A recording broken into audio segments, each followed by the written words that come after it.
हरे कृष्णा। तो अब हम आज का श्रीमद् भागवत क्लास जो है वो शुरू कर रहे हैं। कीर्तन, उसके बाद श्लोक उच्चारण करेंगे, तत्पश्चात अनुवाद तात्पर्य पढ़ने के उपरांत विश्लेषण करेंगे। कृपया करके कमेंट सेक्शन में ज़रूर लिखिएगा अगर आपको आवाज़ सुनाई नहीं दे रही है तो, और हम प्रयास करेंगे कि हमारी वाणी जो है, हमारी आवाज़ जो है आप तक पहुँचे ऑनलाइन। हरे कृष्णा कृष्णा कृष्णा हरे हरे, हरे राम राम राम हरे हरे।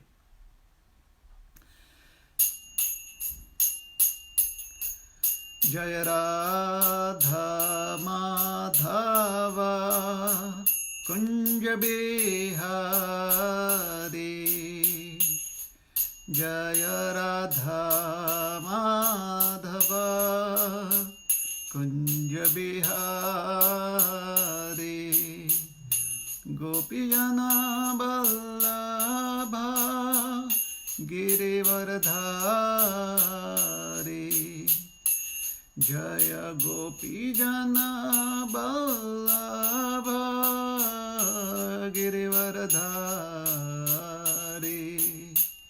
यशोदानंदन ब्रज जनरंजन, यशोदानंदन ब्रज जनरंजन, जमुना तीर वनचारी, जमुना तीर वनचारी, जय राधा माधव कुंज बिहारी, जय राधा माधव कुंज बिहारी,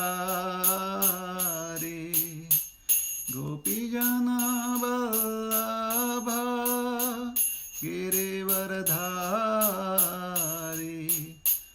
गोपीजना वल्लभा गिरिवरधारी, यशोदानंदन ब्रज जनरंजन, यशोदानंदन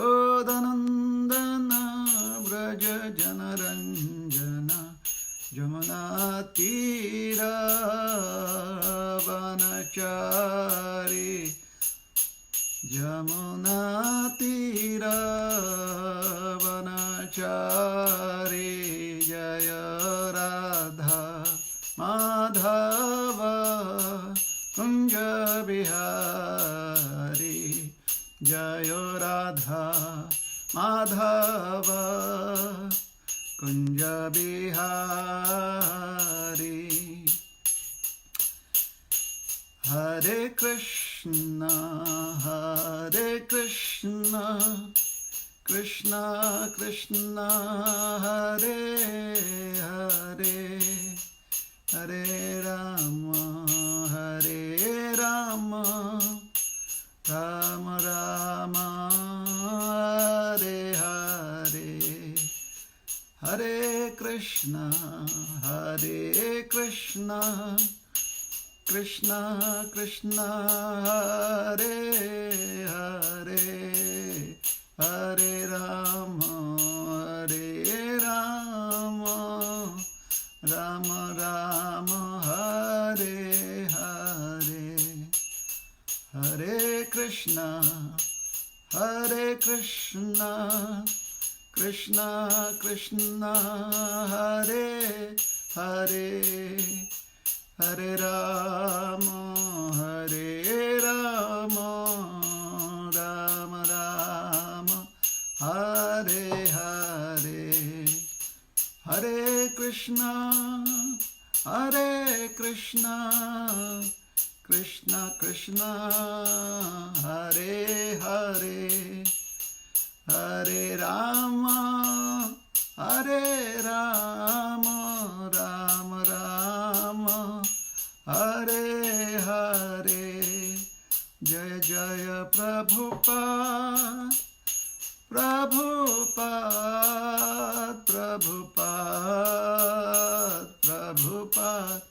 जय जय प्रभुपाद प्रभुपाद प्रभुपाद जय प्रभुपाद।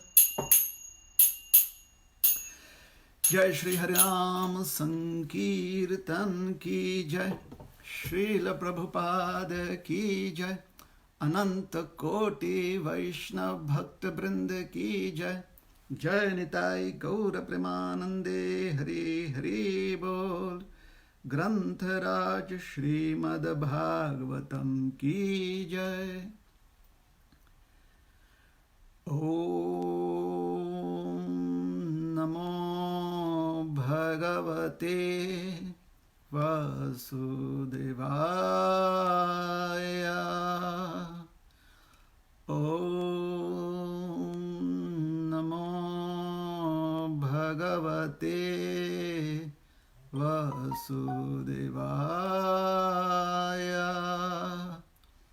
ओम नमो भगवते वासुदेवाय।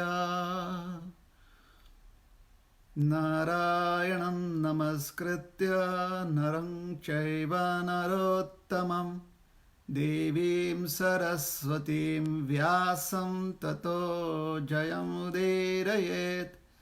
नष्टप्रायेषु भद्रेषु नित्यं भागवत सेवया, भगवत्युत्तमश्लोके भक्तिर्भवति नैष्ठिकी।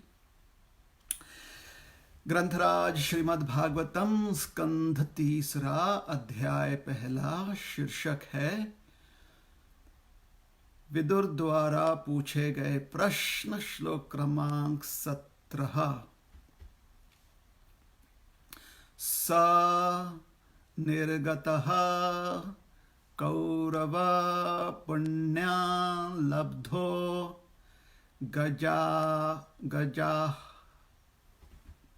गजाहवयात् तीर्थ पदः पदानि अन्वाक्रमत् पुण्या चिकीर्षयोर्व्याम् अधिष्ठितो यानि सहस्र मूर्तिः। स निर्गतः कौरव पुण्यलब्धो गजावयात् तीर्थपदानि अन्वाक्रमत् पुण्यचिकीर्षयोर्व्यम् अधिष्ठितो यानि सहस्रमूर्तिः। स निर्गतः कौरव पुण्यलब्धो गजाह्व्यात् तीर्थपदानि अन्वाक्रमात् पुण्यचिकीर्षयोरव्याम् अधिष्ठितो यानि सहस्रमूर्तिः। स निर्गतः कौरव पुण्यलब्धो गजाह्व्यात् तीर्थपदानि अन्वाक्रमत् पुण्यचिकीर्षयोरव्याम् अधिष्ठितो यानि सहस्रमूर्तिः।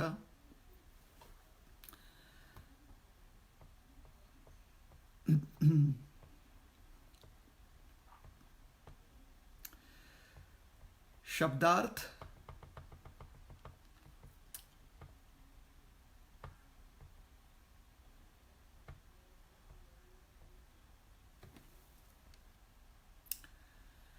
सह वह विदुर निर्गतः छोड़ने के बाद कौरव कुरुवंश पुण्य लब्धः प्राप्त किया हुआ गज अव्यात हस्तिनापुर से तीर्थपदः भगवान की पदानी तीर्थ यात्राओं की अन्वाक्रमत शरण ली, पुण्या पुण्य चिकीर्षया ऐसी इच्छा करते हुए उर्व्याम उच्च कोटि की अधिष्ठितः स्थित, यानी वे सभी सहस्त्र हजारों मूर्ति ही स्वरूप अपने पुण्य के द्वारा विदुर ने पुण्यात्मा कौरवों के सारे लाभ प्राप्त किए।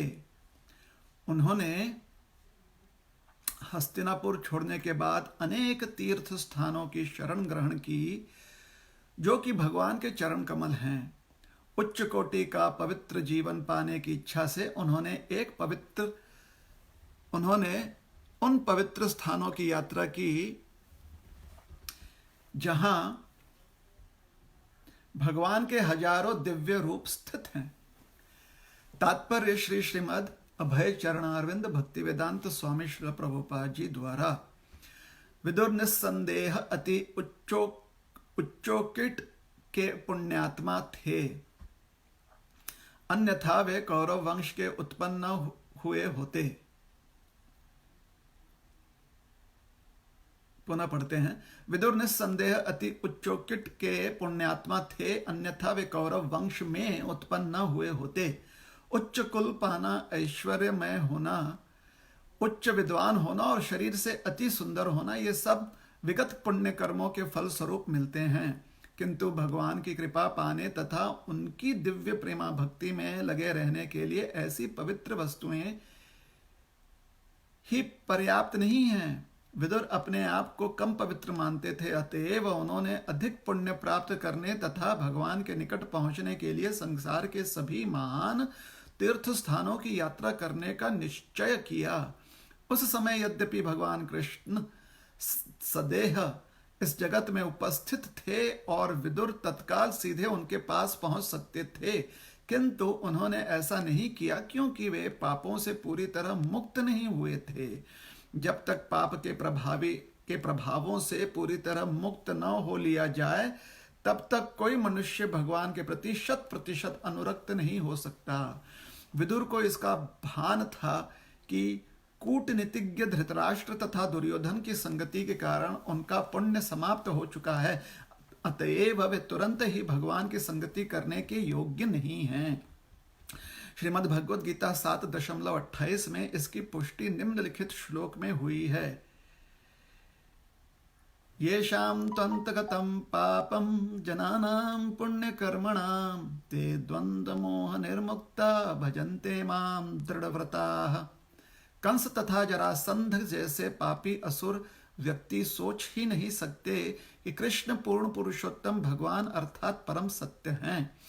केवल वे जो शुद्ध भक्त हैं, जो शास्त्रों में निर्दिष्ट धार्मिक जीवन के नियामक सिद्धांतों को पालन करते हैं, अपने को कर्म योग में तत्पश्चात ज्ञान योग में लगा पाते हैं और उसके बाद शुद्ध ध्यान द्वारा विशुद्ध चेतना को समझ सकते हैं।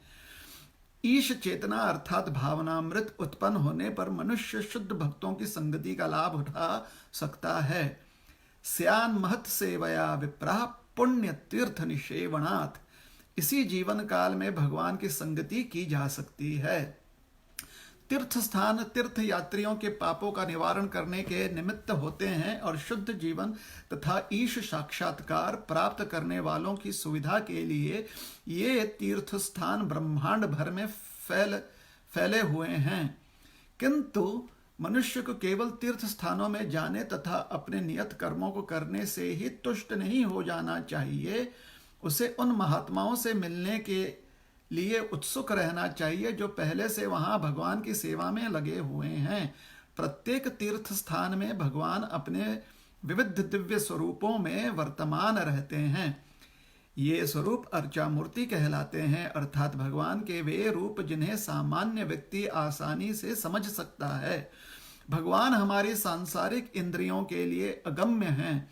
वे हमारी वर्तमान आंखों से देखे नहीं जा सकते, न ही वे हमारे वर्तमान कानों से सुने जा सकते हैं। हम उस मात्रा में जितना कि हम भगवत सेवा में प्रविष्ट हो चुके हैं या उस अनुपात में जितना हमारे जीवन पापों से मुक्त हुए रहते हैं, भगवान का अनुभव कर सकते हैं। किंतु यद्यपि हम पापों से मुक्त नहीं होते, भगवान इतने कृपालु हैं कि वे मंदिर में अपनी अर्चा मूर्तियों के रूप में हमें अपना दर्शन देने की सुविधा प्रदान करते हैं। ईश्वर सर्वशक्तिमान है, अतएव वे अपना अर्चा रूप प्रस्तुत करके हमारी सेवाएं स्वीकार कर सकते हैं। इसलिए किसी को यह सोचने की मूर्खता नहीं करनी चाहिए कि मंदिर का अर्चा रूप एक मूर्ति है। ऐसी अर्चा मूर्ति नहीं अपितु स्वयं भगवान होती है, और जो जिस अनुपात में पापों से मुक्त हुआ होता है उसी के अनुसार वह अर्चा मूर्ति के महत्व को समझ सकता है। अतएव मार्गदर्शन पाने के लिए किसी शुद्ध भक्त की आवश्यकता सदैव बनी रहती है। भारतवर्ष में देश भर में लाखों तीर्थ स्थल फैले हुए हैं, और परंपरा अनुसार सामान्य व्यक्ति वर्ष की सारी ऋतुओं में इन पवित्र स्थानों की यात्रा करता है।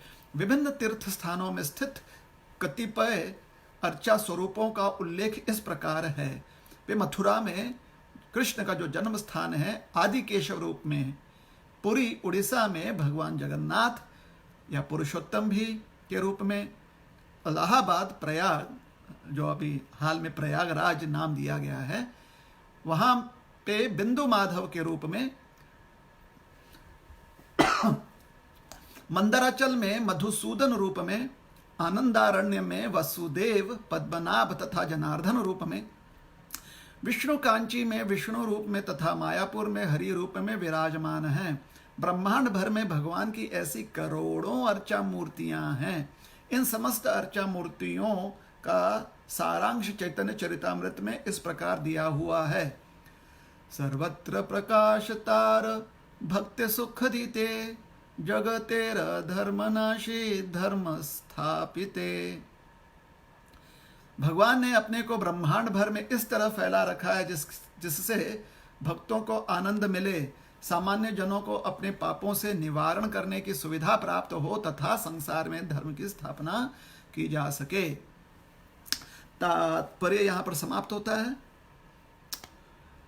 ओम अज्ञानतिमिरान्धस्य ज्ञानाञ्जनशलाकया चक्षुरुन्मिलितं येन तस्मै श्रीगुरवे नमः। श्रीचैतन्यमनोभीष्टं स्थापितं येन भूतले स्वयं रूप कदा मह्यं ददाति स्वपदान्तिकम्। नमो विष्णुपदाय कृष्णप्रेष्ठाय भूतले श्रीमते भक्तिवेदान्तस्वामिनिति नामिने। नमस्ते सारस्वती देवे गौरवाणी प्रचारिणे, निर्विशेष शून्यवादी पाश्चात्य देश तारिणे। वाञ्छाकल्पतरुभ्यश्च कृपा सिन्धुभ्य एव च पतितानां पावनेभ्यो वैष्णवेभ्यो नमो नमः। जय श्री कृष्ण चैतन्य प्रभु नित्यानंद, श्री अद्वैत गदाधर श्रीवासादि गौर भक्त वृंद। हरे कृष्ण कृष्ण कृष्ण हरे हरे, हरे राम राम राम हरे हरे।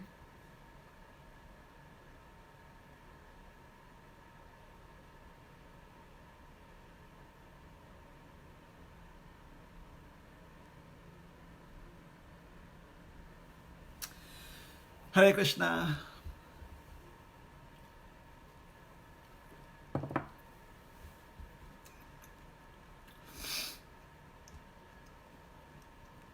तो आप सभी का स्वागत है हमारे इस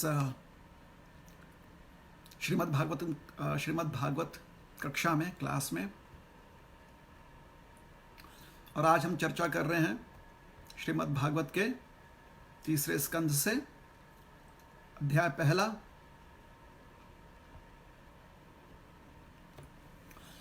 जहां पर विदुर जी को राजमहल छोड़कर जाना पड़ रहा है और तत्पश्चात उनकी मनस्थिति, उनकी चेतना, इस पर प्रकाश डाला गया है और साथ ही साथ वो किन कार्यों में लगे उसके पश्चात उसके बारे में भी जानकारी दी जा रही है। जैसा कि आप देख रहे हैं यहाँ पर हम गर्म पानी पी रहे हैं, आप सब भी गर्म पानी जरूर पिया कीजिए, ये आपके सेहत के लिए अच्छा होता है।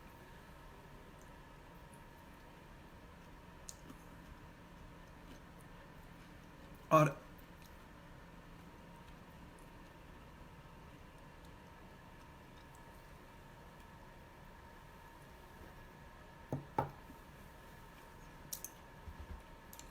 अपने इम्यूनिटी को बनाए रखने के लिए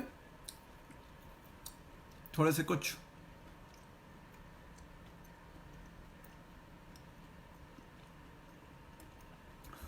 आवश्यक जड़ी बूटियां जो होती हैं उसका प्रयोग भी किया है। अदरक है, अजवाइन है, काली मिरी है।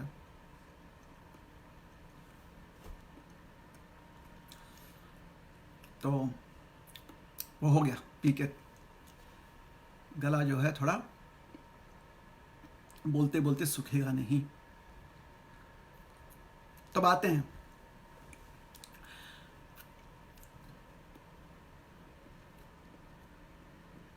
आप सब स्वस्थ होंगे, ऐसी प्रार्थना है। और अच्छे से भगवान का नाम स्मरण करते होंगे, ये आशा रखते हैं। आज हम आपको शुरुआत में ही श्री गौर लीला से एक प्रसंग सुनाते हैं।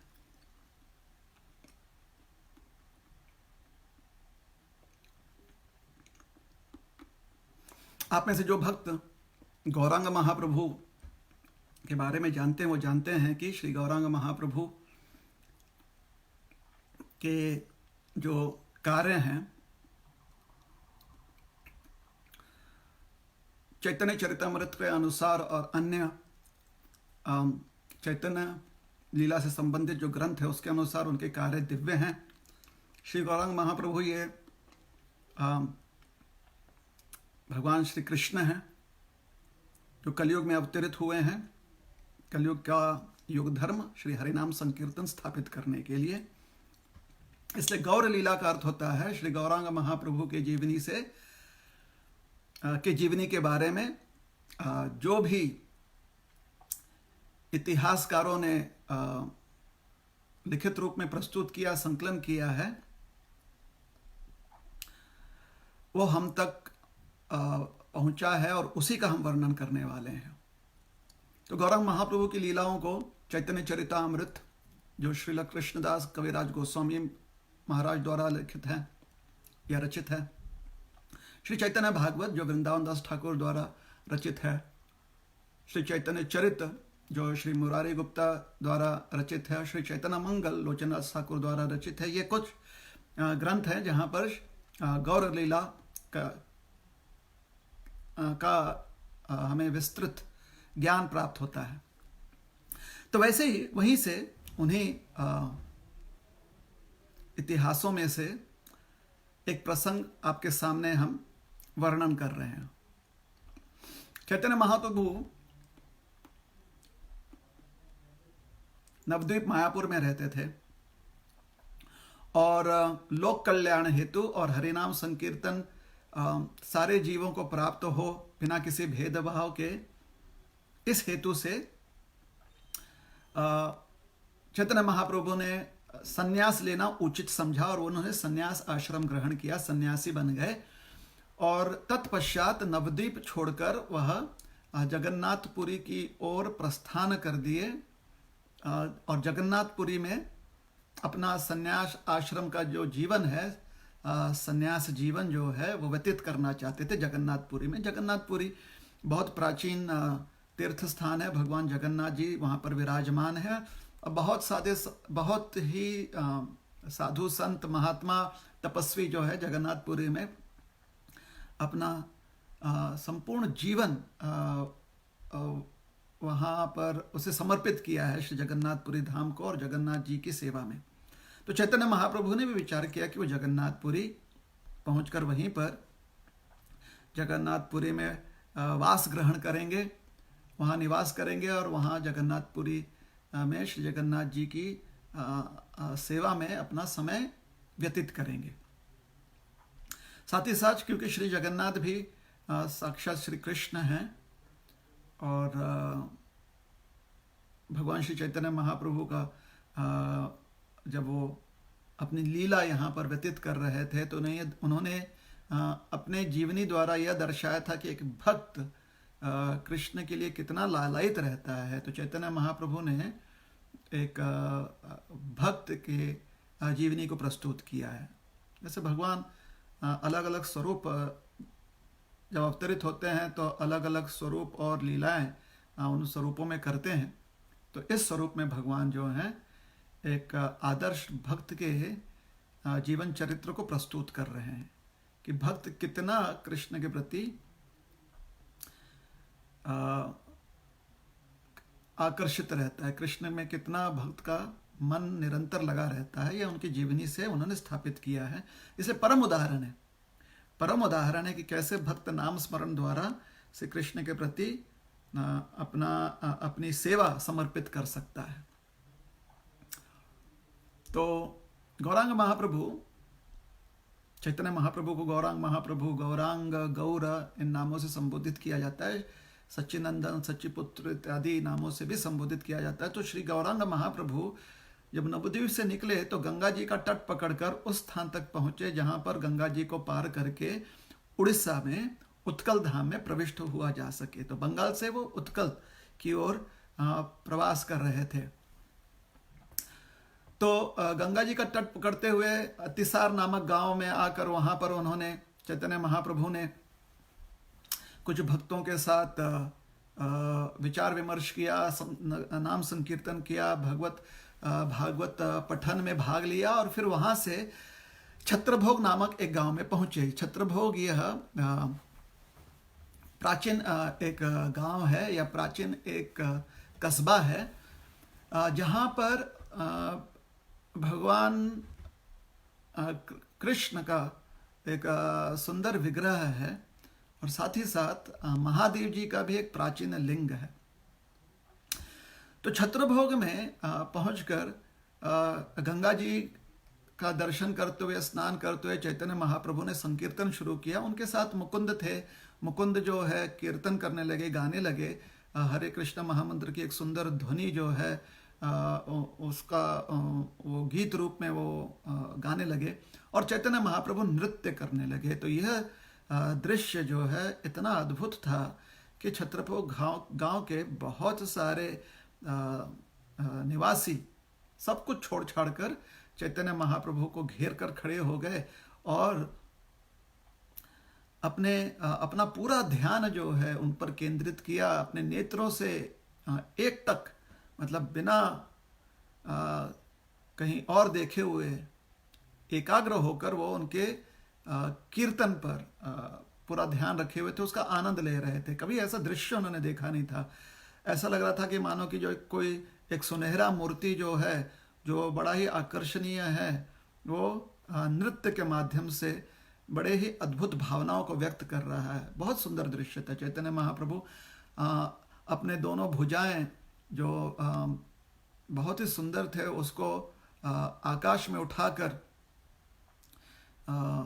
और पैरों से नृत्य करते हुए कीर्तन कर रहे थे। तो लोग जो हैं इतने प्रभावित हो गए कि कुछ लोग जो उसमें से उनके आंखों से आंसू बहने लगे भगवत प्रेम के प्रति, मतलब हृदय उनका बिल्कुल पिघल गया।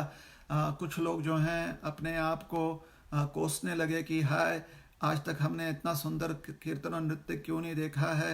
आँख होते हुए भी हम अंधे थे। कुछ अन्य लोगों ने सोचा कि यह हमारे पूर्व पुण्य का ही आज फल मिल रहा है कि चैतन्य महाप्रभु का हमें दर्शन हो रहा है। तो अलग अलग प्रतिक्रिया जो है व्यक्ति वहाँ के निवासी व्यक्त कर रहे थे। तो उसी भीड़ में वहाँ के जो अधिकारी व्यक्ति थे, उस कस्बे के या उस क्षेत्र के जो अधिकारी व्यक्ति थे, वहाँ के जो नियुक्त थे, वह भी खड़े थे और वो भी पूरे मंत्रमुग्ध होकर गौरांग महाप्रभु का कीर्तन जो है उसका आस्वादन कर रहे थे, उसे ग्रहण कर रहे थे। अपने हृदय में उन्होंने वो छवि उतार ली थी श्री गौरांग महाप्रभु के कीर्तन करते हुए और पूरी तरह से वो अपने आप को समर्पित कर चुके थे श्री गौरांग महाप्रभु के प्रति। तो कीर्तन कुछ समय के बाद जब चैतन्य महाप्रभु ने रोक दिया और गांव वासियों से उन्होंने आग्रह किया कि आप अपने अपने घर लौट जाएं और नित्य कृष्ण का स्मरण करें, भगवान की सेवा में अपना हर कार्य जो है वो समर्पित करें, भगवान का ध्यान करते हुए, प्रत्येक श्वास के साथ भगवान का ध्यान करते हुए, उनका नाम स्मरण, नाम जप करते हुए एक दूसरे के साथ अब सुंदर व्यवहार रखें। ऐसा कहकर चैतन्य महाप्रभु ने सबसे आग्रह किया कि वो अपने अपने घर लौट जाएं और कृष्ण भावना में अपना जीवन व्यतीत करें। किंतु यह जो नियुक्त था, जो अधिकारी व्यक्ति था, वह अपने सैनिकों के साथ, वह अपने कर्मचारियों के साथ वहीं पर रुका रहा। और भीड़ जब बहुत कम हो गई तो चैतन्य महाप्रभु के समीप जाकर, नज़दीक जाकर उन्होंने हाथ जोड़कर चैतन्य महाप्रभु का स्वागत किया, उन्हें प्रणाम किया, उन्हें नमस्कार किया और चैतन्य महाप्रभु से अपना परिचय देने लगे। उन्होंने बताया कि वो यहाँ के नियुक्त हैं और अधिकारी हैं और उनका नाम श्री रामचंद्र खान है। और उन्होंने अपनी भावनाओं को, अपने मन की, जो उनकी मन की बात थी, वह व्यक्त किया कि आज तक उन्होंने ऐसा कीर्तन कभी देखा नहीं था। स्वयं उन्होंने बहुत शास्त्र अध्ययन किए हुए थे और बहुत ज्ञानी और विज्ञानी पुरुषों से उनका भेंट हुआ था, उनसे चर्चा हुई थी और शास्त्र के निष्कर्ष जो है कुछ हद तक दूसरों के मुखारविंद से उन्होंने सुना था। वो जानते थे कि कलयुग में भगवान अवतरित होंगे और भगवान जो है हरिनाम के द्वारा अनेकों जीवों को आकर्षित करेंगे। तो उन्होंने श्री चैतन्य महाप्रभु से अपनी उनके मन में जो उनके साक्षात्कार थे या जो निष्कर्ष था वो सामने रखा कि आप स्वयं मेरे लिए वही भगवान हो, आप साक्षात कृष्ण हो, कृपया करके आप हमें अपने चरणों में आश्रय दें। चैतन्य महाप्रभु ने उन्हें आशीर्वाद दिया और उन्होंने चैतन्य महाप्रभु की सेवा में बहुत कुछ प्रदान किया। उन्हें एक स्थान दिया रहने के लिए, अपने कर्मचारियों से कहा कि महाप्रभु की कोई भी आवश्यकता हो उसे पूरी करें। महाप्रभु के साथ जो अन्य उनके साथी थे उनको भी बहुत आराम और सुविधा प्रदान की। और थोड़ा आराम करने के बाद देर दोपहर में चैतन्य महाप्रभु से के निकट आकर बैठ गए और उन्होंने विचार किया, उनसे पूछताछ की कि यात्रा कहाँ निकल रही है आपकी, अब किस ओर जा रहे हैं। दिखाई पड़ रहा है कि आप कहीं से आए हैं और निश्चित रूप से आपके मन में कोई गंतव्य है, कोई आप कहीं पहुंचना चाहते हैं, तो कहाँ जाना चाहते हैं। तो महाप्रभु ने बताया कि हम उस पार जाना चाहते हैं, गंगा के उस पार जाना चाहते हैं और वहाँ से हम आगे जगन्नाथपुरी की ओर बढ़ना चाहते हैं। यह सुनकर रामचंद्र खान बड़ा घबरा गया। उसने सोचा कि अरे महाप्रभु उस पार जाएंगे और यहाँ से बाहर निकलेंगे, इस कस्बे से बाहर निकलेंगे, थोड़ा आगे पहुँचेंगे तो वहाँ पर जंगल शुरू हो जाता है, थोड़े वीरान स्थान है। इन स्थानों में बहुत सारे डकैत होते हैं और विशेष करके एक ऐसा खूंखार, खतरनाक और बहुत भयंकर डकैत था जो बिना देखे समझे पूछे बस अपने मनानुसार वो किसी भी राहगीर को पकड़कर उसकी हत्या कर देता था, उसका गर्दन काट देता था और उसका सर पकड़कर उसकी खोपड़ी में से छेद करके उसमें रस्सी डालकर ऐसे खोपड़ियों को का माला बनाकर वो पहनता था और ऐसे उसके गले में बहुत सारी खोपड़ियाँ लटकी रहती थी। ऐसा जो है कुछ इतिहासकार ऐसा समझाते हैं कि उस समय उसका इतना भय था जंगलों में, कस्बों में नहीं। कस्बों में वो आता नहीं था क्योंकि उसकी इतनी शक्ति नहीं थी कि वो जो नगर के रक्षक हैं या जो सैनिक हैं, राजा के सैनिक जो प्रांत की रक्षा करते हैं, उनका सामना नहीं कर पाता, इसलिए वह जो है जंगलों में ही रहता था। और चैतन्य महाप्रभु को उस पार जाने के लिए इन जंगलों में से जाना पड़ेगा। तो उन्होंने चैतन्य महाप्रभु को अपने इस मुक्काम से रोकने का प्रयास किया या उनका इरादा बदलने का प्रयास किया। उन्होंने कोशिश की कि चैतन्य महाप्रभु जो हैं उस राह ना जाते हुए लौट जाएं और फिर कोई दूसरे राह से जाएं। किंतु चैतन्य महाप्रभु जो हैं वो पूरी तरह से मन बना चुके थे कि आगे ही जाना है।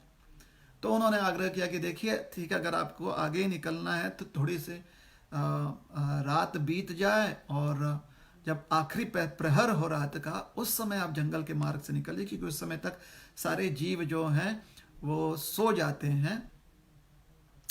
जो आखिरी प्रहर रात का होता है, ब्रह्म मुहूर्त से पहले वाला समय जो होता है, वो 1.5-2 घंटे का जो समय होता है वो घनघोर रात्रि होती है। उस समय व्यक्ति जो है गहरी नींद में होता है, हर प्राणी जो है सोया होता है। निशाचर जो होते हैं उनके अलावा यहाँ तक कि निशाचर भी उस समय जो हैं अक्सर विश्राम करते हैं। तो उन्होंने आग्रह किया कि इस समय आप वहाँ से निकलिएगा। और फिर उन्होंने एक नाव का भी प्रयोजन किया और जो केवट था, जो नाविक था, उसे समझा दिया कि देखो ये बड़े ही विशेष व्यक्ति हैं, तो ध्यानपूर्वक इन्हें अपने नाव में बिठाना और ध्यानपूर्वक उस पार पहुंचा देना। अब बंगाल विशेष करके जहाँ पर गंगा जी आगे चलकर समुद्र में मिल जाती हैं, समुद्र के साथ एक हो जाती हैं, उस स्थान आज के समय में भी सुंदरबन के नाम से जाना जाता है। अर्थात बड़े घने जंगल होते हैं, द्वीप हैं गंगा जी में बहुत सारे, और ये द्वीप सारे घने घने वृक्ष और वनस्पतियों से भरे पड़े हैं। और वहाँ पर बहुत ही घना जंगल है, कहीं कहीं तो सूर्य की किरण भी पहुँचते नहीं। और उस जंगल में बहुत सारे जंगली प्राणी रहते हैं, सांप, बिच्छू, कीड़े और यहाँ तक कि शेर, बाघ भी वहाँ पर बहुत होते हैं। बाघ होते हैं, शेर होते हैं।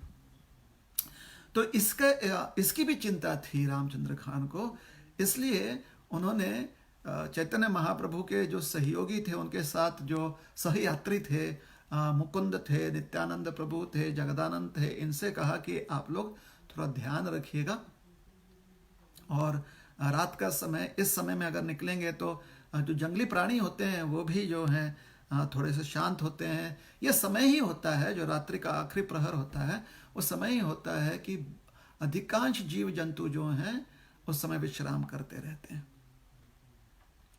तो इस समय आप निकलिए, ऐसा उन्होंने उनसे आग्रह किया।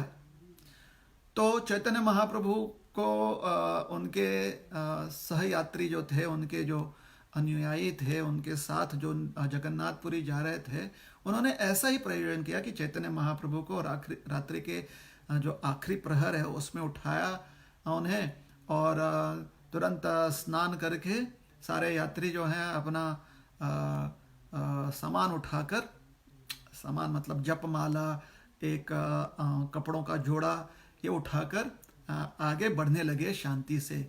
और उनके साथ एक गाइड दिया गया था, व्यक्ति दिया गया था जो रास्ता उन्हें दिखा सके। तो धीरे चुपचाप सब कोई जो है गंगा के तट तक पहुंच गए जंगल के मार्ग से। और गंगा के तट पर वहां पर वह नाविक अपना नाव लिए खड़ा था। चैतन्य महाप्रभु उसके नाव में चढ़ गए, नाव में सवारी कर गए, और मुकुंद, जगदानंद, नित्यानंद प्रभु सब उसके नाव में चढ़ गए। और उसके बाद उस नाविक ने उस मल्ला ने अपने चप्पू से ढकेल दिया तट को, और नाव जो है धीरे धीरे धीरे धीरे गंगा के मध्य भाग की ओर बढ़ते गया। गंगा जी का इस प्रकार से रात्रि के समय जो बड़ा ही रमणीय अनुभव, चंद्रमा जो है अपने किरणों द्वारा गंगा जी को प्रज्वलित कर रहे थे। तो चंद्रमा की किरण जो है गंगा जी के लहरों से चमक कर मानो जैसे कि खेल कूद रहे थे, उछल रहे थे, और उसमें नाव चल रहा है। शांति है सब जगह, जंगल शांत पड़ा हुआ है, नदी की खाली बहती हुई कलकल जो है मानो जैसे कि चैतन्य महाप्रभु को आनंद देने के लिए कीर्तन कर रही हैं। और सारे भक्त जो हैं चैतन्य महाप्रभु के साथ नाव में जो बैठे हैं वो भगवान का ध्यान करते हुए शांति से बैठे हुए हैं। और जो नाविक है वो अपने श्वास रोक कर कि भाई कोई आहट ना हो जाए, आवाज़ ना हो जाए, जितना हो सके बिना आवाज़ किए हुए नाव को आगे बढ़ा रहा है, गंगा के उस पार ले जा रहा है नाव को। तो ऐसे रमणीय परिस्थिति में महाप्रभु को अचानक याद आ गई श्री वृंदावन धाम की, और महाप्रभु पूरी तरह से उसमें रम गए। और जैसे ही श्री चैतन्य महाप्रभु को श्री वृंदावन धाम की याद आ गई, वृंदावन के सुंदर परिसर का उन्हें ध्यान होने लगा कि किस प्रकार से जमुना जी के सुंदर लहरों में जब नौका विहार कृष्ण करते हैं तो सारे ब्रजवासी उनके साथ आनंद प्राप्त करते हैं। तो ऐसा स्मरण करते हुए चैतन्य महाप्रभु इतने भाव विभोर हो गए, इतने मग्न हो गए कि जोर से कीर्तन करने लगे। आहा, इतना सुंदर कीर्तन करने लगे। चैतन्य महाप्रभु के सारे सारे शरीर, प्रत्येक रोम छिद्र से भगवान के नाम के प्रति इतना प्रेम और ऐसा क्रंदन कर रहे थे। चैतन्य महाप्रभु पुकार रहे थे, श्री गौरांग महाप्रभु कृष्ण भगवान को पुकार रहे थे कीर्तन द्वारा, कि उनका वह जो है अपने आप को रोक नहीं पाए, खड़े हो गए नाव में और ऊंचे स्वर में कीर्तन करते हुए नृत्य करने लगे। नाव जो है हिलने लगा। बाकी उनके भक्त जो हैं धीरे से उनके चरण पकड़कर उन्हें खींचने का प्रयास करें कि बैठ जाइए बैठ जाइए। जो नाविक है उसे तो कुछ समझ में नहीं आया। नाविक सोचने लगा, हाय हाय हाय, ये क्या हो गया, ये अचानक कैसे ये परिस्थिति बदल गई। ये तो इतना शोर मचा रहे हैं, इनके शोर से डकैत उठ जाएंगे, इनके शोर से जंगली प्राणी उड़ जाएंगे, बाघ उड़ जाएंगे। ये बाघ जो है गंगा में तैर करके यहाँ पर पहुँच जाएंगे, बहुत परेशानी हो सकती है। और या तो फिर अगर वो पहुँचे ना पहुँचे, गंगा में बहुत सारे घड़ियाल हैं, गंगा में बहुत सारे अलग प्राणी हैं जो मांसाहारी हैं। तो अगर गंगा और अगर नाव से कहीं गंगा जी में गिर गए तो ये सारे इतनी आपत्तियां हैं। और ये भी नहीं, ये कीर्तन कर रहे हैं, नृत्य कर रहे हैं, कहीं नाव जो है उसका बैलेंस बिगड़ जाए, नाव उल्टे हो जाए तो सबके सब गंगा जी में डूब कर मर भी सकते हैं।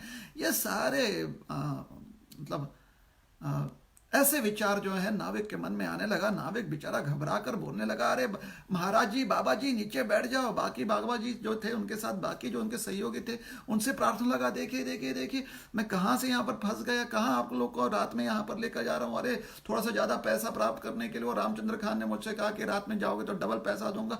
उसके पीछे कितने बड़े संकट में पहुँच गया। आप लोग ऐसा क्यों कर रहे हैं? मुझ जैसे गरीब पर आप थोड़ी सी कृपा कर दीजिए, छोड़ दीजिए मुझे, मुझ पर रहम कीजिए, मुझ पर दया कीजिए, आप बैठ जाइए, शांति से बैठ जाइए। आपको पता है क्या क्या होगा? उसके बाद अभी बड़े ही दीन भाव में वो प्रार्थना कर रहा था, फिर उसकी वृत्ति थोड़ी सी बदल गई, थोड़ा गुस्सा आ गया। अरे समझ में नहीं आता है क्या? यहाँ पर शेर होते हैं, पता नहीं कैसे लोग हैं, ये थोड़ा भी दिमाग नहीं है इनके पास है। अरे बाघ आ जाएगा, शेर आ जाएगा, आकर हमें मार सकता है, नाव डूब सकती है, डकैत आ सकते हैं। अरे कैसे लोग हैं ये? ऐसे कहकर वो गिड़गिड़ाने लगा। चैतन्य महाप्रभु तो पूरे मग्न है। तो इसकी अवस्था देखा, और जब ऐसे कर कर वो थोड़ा सा गुस्सा हो गया भय के कारण, तब उसे समझ में आया कि भाई ये क्या कर रहा हूँ मैं, गुस्सा हो गया, कहीं ये चारों के चारों कीर्तन कर दिए तो 4 गुना आपत्ति बढ़ जाएगी। तो फिर से उनसे आग्रह करने लगे, क्षमा कर दीजिए, क्षमा कर दीजिए। हाथ जोड़कर उनके पैर छूने लगे, माफ़ कर दीजिए भैया, एक बार आपको पार उतार दूं, उसके बाद आपको जो करना है कीजिए, लेकिन तब तक शांति से बैठे रहिए। तो बाकी जो भक्त थे उसके इस दुविधा को देखकर उन्होंने प्रयास किया महाप्रभु को नीचे बैठाने का, और किसी प्रकार से महाप्रभु को उन्होंने नाव में नीचे बैठा दिया। महाप्रभु जो है कीर्तन नहीं कर पा रहे थे, और भक्त जो हैं उन्हें नीचे बैठा रहे थे। तो उनसे पूछने लगे, आप क्या कर रहे हो, क्यों कर रहे हो? तो उस समय उस नाविक ने कहा कि ऐसा है ना महाराज श्री, हे सन्यासी, हे बाबा, मैं हूँ गृहस्थ, मेरे परिवार है, बीवी बच्चे हैं, वो मेरी राह ताक रहे हैं। आप तो सन्यासी हो, आपका क्या बिगड़ेगा, लेकिन अगर मैं वापस घर नहीं लौटा तो फिर सब कुछ पीछे छूट जाएगा। अरे हे तपस्वी, अभी तक मेरी आसक्ति है, थोड़ा सा मुझ पर कृपा कीजिए, आप ध्यान कीजिए।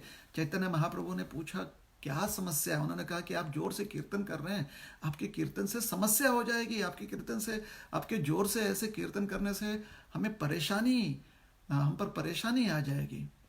उस समय श्री चैतन्य महाप्रभु दहाड़ने लगे एक सिंह की तरह। चैतन्य महाप्रभु को गौर सिंह भी कहा जाता है। गौर सिंह मतलब जैसे नरसिंह, भगवान जब सिंह रूप धारण करके आते हैं तो नरसिंह कहलाते हैं, वैसे ही गौर सिंह चैतन्य महाप्रभु की भावना जो है, उनकी जिस भाव को व्यक्त कर रहे हैं, गरज रहे हैं सिंह सिंह की तरह। तो गौर सिंह जो है गरजने लगे, दहाड़ करते हुए उन्होंने, मानो जैसे कि दहाड़ रहे हों, उन्होंने कहा, क्या तुम लोग को कोई विश्वास नहीं है कि भगवान का नाम कितना पवित्र है और कितना शक्तिशाली है? भगवान का पवित्र नाम जहां पर भी होता है वहां पर साक्षात भगवान का सुदर्शन चक्र जो है वो प्रकट होता है। और सुदर्शन चक्र इसलिए प्रकट होता है क्योंकि वो भक्तों की रक्षा करना चाहता है। कोई भी आपत्ति जो है कीर्तन करते हुए भक्त पर आ ही नहीं सकती, क्योंकि उन भक्तों की रक्षा साक्षात स्वयं सुदर्शन चक्र जी करते हैं। और जब तक कीर्तन चलता है तब तक सुदर्शन चक्र जी उन भक्तों का या उन भक्त समूह का जो है परिक्रमा करते रहते हैं, उनके चारों ओर घूमते रहते हैं, और चारों ओर घूमते हुए वह उनकी रक्षा करते हैं। और अगर किसी प्रकार की समस्या आपत्ति उन भक्तों की ओर बढ़ती है तो अपने तीव्र शक्तिशाली नुकीले जो चक्र के भाग होते हैं उससे वो उन परेशानियों को और ऐसे आपत्तियों को काट देते हैं, वो भक्त तक पहुंच ही नहीं सकता है। इसलिए उन्होंने कहा कि पूरा अपना जो भय है वो त्याग दो और जोर से कृष्ण नाम का कीर्तन करने लगो। जैसे भक्तों ने ये सुना तो वो पूरी तरह से भगवान के कीर्तन का आश्रय ले लिए। उस नाविक ने भी भगवान के कीर्तन का आश्रय लिया, और जैसे ही सबने संकीर्तन का आश्रय ले लिया, उनके मन में जो भी भय था वो दूर चला गया, और कब नाव जाकर उस पार पहुंच गया पता ही नहीं चला। नाविक ने अपने यात्रियों को उस पार उतार दिया और सबके चरण स्पर्श करके विशेष करके उनसे उन्हें प्रणाम किया, उनका आशीर्वाद लिया, और विशेष करके चैतन्य महाप्रभु के चरणों को पकड़कर उस नाविक ने उनसे आग्रह किया कि वह उसे वरदान दें, किसी प्रकार से वह नाम संकीर्तन करते हुए अपना बाकी जीवन बिता दे।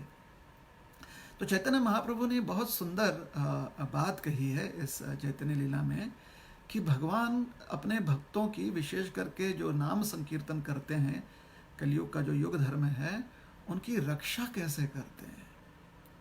एक जो बड़े ही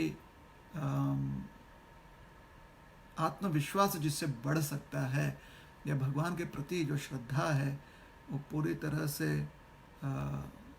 लग सकती है, वह यह बात है कि भगवान का सुदर्शन चक्र जो है वो वहाँ पर प्रकट हो जाता है।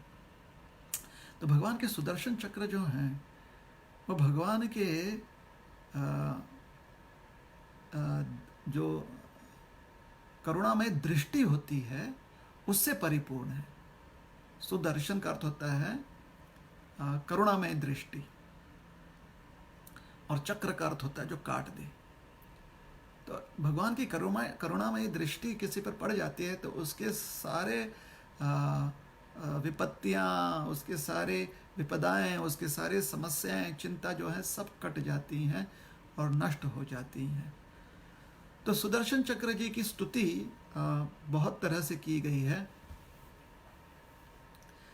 जैसे श्रीमद् भागवत के 9वें स्कंद में जब सुदर्शन चक्र जी अम्बरीश महाराज जी को सुरक्षित रखते हैं तो अम्बरीश महाराज जी सुदर्शन चक्र जी की स्तुति करते हुए कहते हैं, त्वं धर्मस्त्वं ऋतं सत्यं त्वं यज्ञोऽखिल यज्ञभुक् त्वं लोकपालः सर्वात्मा त्वं तेजः पौरुषं परम्। वो कहते हैं कि आप श्री सुदर्शन जी, आप साक्षात धर्म हो।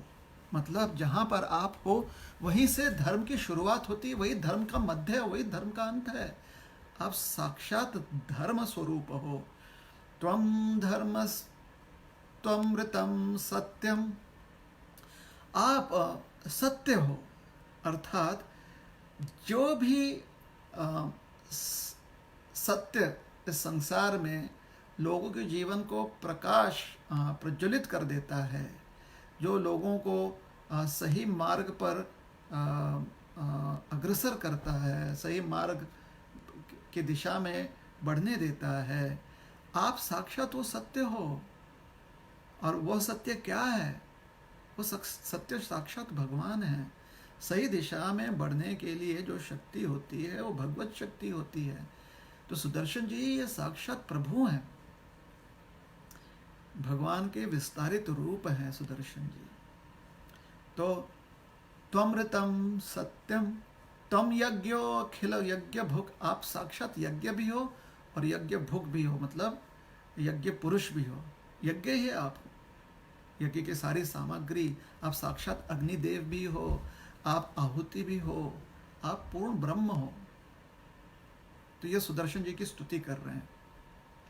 और यज्ञ भुक अर्थात जो यज्ञ का स्वामी है, जिसको सारे यज्ञ में आहुति, जिसको सारे यज्ञ में दान किया जा रहा है, उसे समर्पण किया जा रहा है, वह यज्ञ पुरुष भगवान जो हैं सुदर्शन जी वही हैं।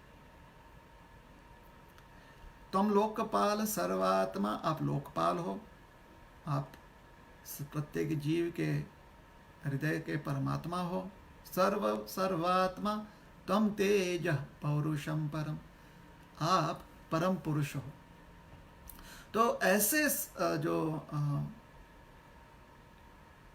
सुदर्शन जी हैं, जो सर्वव्यापी हैं, जो अपने कृत्यों द्वारा सर्व मंगल करते हैं, अपनी उपस्थिति द्वारा सब कुछ को शुभ कर देते हैं। हर सृष्टि उन्हीं से जो है प्रकट होती हैं। ऐसे सुदर्शन जी भक्तों का संरक्षण करने के लिए प्रकट होते हैं। तो इन सुदर्शन जी को प्रणाम कर रहे हैं अम्बरीश महाराज।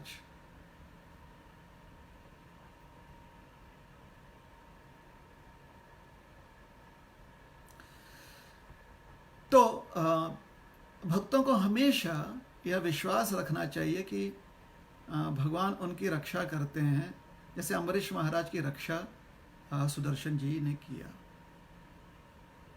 अपने आप सुदर्शन जी महाराज प्रकट हो गए। एक अन्य प्रार्थना में अम्बरीश जी महाराज सुदर्शन जी के लिए कहते हैं, नमः सुनाभाखिल धर्म से तव, ह्य धर्मशीला सुरधूम केतव। कहते हैं नमः सुनाभाखिल धर्म से तवे। सुनाभ मतलब आपका सुंदर स्वरूप, सुंदर जो आपकी नाभि है, जिसकी मतलब जो उनका केंद्र है, उस केंद्र के गोलाकार में घूमते हैं, वो कैसा? अखिल धर्म से तवे, वहीं से धर्म के सारे सेतु, धर्म के सारे जो हैं पहिए, स्पोक्स निकलते हैं वहां से, और ये जाकर संपूर्ण सृष्टि को भेदते हैं। और अब होता क्या है उसकी वजह से, क्योंकि ये संपूर्ण सृष्टि में व्याप्त हैं, इस प्रकार से उनके स्पोक्स, जो चक्र का स्पोक्स होता है ना, उसका जो तीक्ष्ण भाग होता है, तेज, जो चक्र का इतने सारे तेज तेज नुकीले जो उसके अंश होते हैं, वो सारे सृष्टि में व्याप्त हैं। और उनके इस प्रकार से सर्वव्यापी होने के कारण ह्यधर्मशीला सुरधूम केतवे, अधर्म और अशील और असुर, शील का अर्थ होता है जिसमें सद्गुण हो, जो विनम्र हो। अशील का अर्थ होता है और उसके बिल्कुल विपरीत, या यहाँ पर अधर्मशील भी कहा जा सकता है, जो अधर्म का पालन करते हैं, जो अधर्म के मार्ग में लगे हुए हैं। ऐसे जो असुर होते हैं उनके लिए धूमकेतवे, धूमकेतवे का अर्थ होता है उनके लिए आप अशुभ हो। तो क्योंकि आप सर्वव्यापी हो, इस सृष्टि में सर्वव्यापी हो, और जहां पर भी भक्त जो है भगवान का शरण लेता है, तो वहां क्योंकि आप सर्वव्यापी हो तो तुरंत उसकी रक्षा करने के लिए आप प्रकट हो जाते हो। सुदर्शन जी रक्षा करने के लिए प्रकट हो जाते हैं। और क्योंकि इस प्रकार से वो एकदम ही प्रकट हो जाते हैं, तो जो असुर होता है, जो अधर्म के मार्ग पर चलता है, उसके लिए कुछ पर्याय बचता ही नहीं सिवाय उसके नाश के। तो धूमकेतु अगर प्रकट हो तो अक्सर माना जाता है कि वो अशुभ है, ऐसे मान्यता है। तो कहा गया है कि सुदर्शन चक्र असुरों के लिए धूमकेतु के समान है। वो असुरों का नाश करते हैं और भक्तों की रक्षा करते हैं। तो इस प्रकार से जब भगवान हमारे संरक्षक हैं, मतलब भगवान के संरक्षण में हम जो भक्त होता है वो हमेशा से होता है। जब ऐसा विश्वास हो जाए भक्त को, और ये विश्वास किस बात पर आधारित है, शास्त्र समझा रहे हैं। और शास्त्र जो है, विशेष करके जो पुराण है, वो उन लोगों के जीवनी को प्रस्तुत कर रहे हैं जिनको साक्षात्कार हुआ है प्रभु के इस संरक्षण का। तो जब ऐसा संरक्षण प्राप्त होता है तो व्यक्ति पूरी तरह से निश्चिंत हो जाता है। और इसी ऐसे ही निश्चिंत होकर विदुर जी जो है वो हस्तिनापुर से प्रस्थान कर रहे हैं। निश्चिंत है कि भगवान का संरक्षण उन्हें प्राप्त है। और जिस भक्त का मन इस प्रकार से निश्चिंत हो जाता है ना, उस भक्त को मानना चाहिए कि शायद पिछले जन्मों में उसने बहुत पुण्य किया होगा, या किसी महाजन ने या किन्हीं महाजनों ने उस पर बहुत कृपा की होगी, या तो बहुत अच्छे कर्मों का फल उसे प्राप्त हो रहा है। नहीं तो भगवान के प्रति इतनी श्रद्धा और मन में इतनी निश्चिंतता, ये संभव नहीं है। इतना प्रयास करने के बाद भी, भगवत आश्रय लेने के बाद भी साधकों को जीवन में कितना समय समय पर कितनी सारी चिंताएं आ जाती हैं, कितनी सारी चिंताएं आ जाती। ऐसा लगता है कि अपने प्रयास में साधक चिंता पर ज्यादा आश्रित है, चिंतन कम कर पाता है, भगवत चिंतन कम कर पाता है। इसलिए अगर किसी का भगवत चिंतन इतना परिपक्व हो जाए कि उसका मन निश्चित हो जाए कि राखे कृष्ण मारे के, मारे कृष्ण राखे के,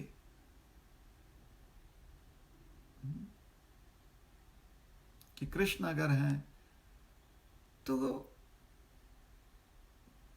कोई और जो है उसकी मनमानी चलेगी ही नहीं। कैसे चलेगी? किसी और की मनमानी चल ही नहीं सकती अगर कृष्ण वहां पर है। तो ये बहुत बड़ा वरदान है, इस प्रकार से निश्चिंत हो जाना। और अगर निश्चिंत नहीं है, अगर मन में फिर भी चिंताएं आ जाती हैं कि क्या होगा, कैसे होगा, कसो होणार माझं, पुढे काय होणार। हमारे इस्कॉन औरंगाबाद के भक्त जो हैं वो मराठी समझ रहे है ना।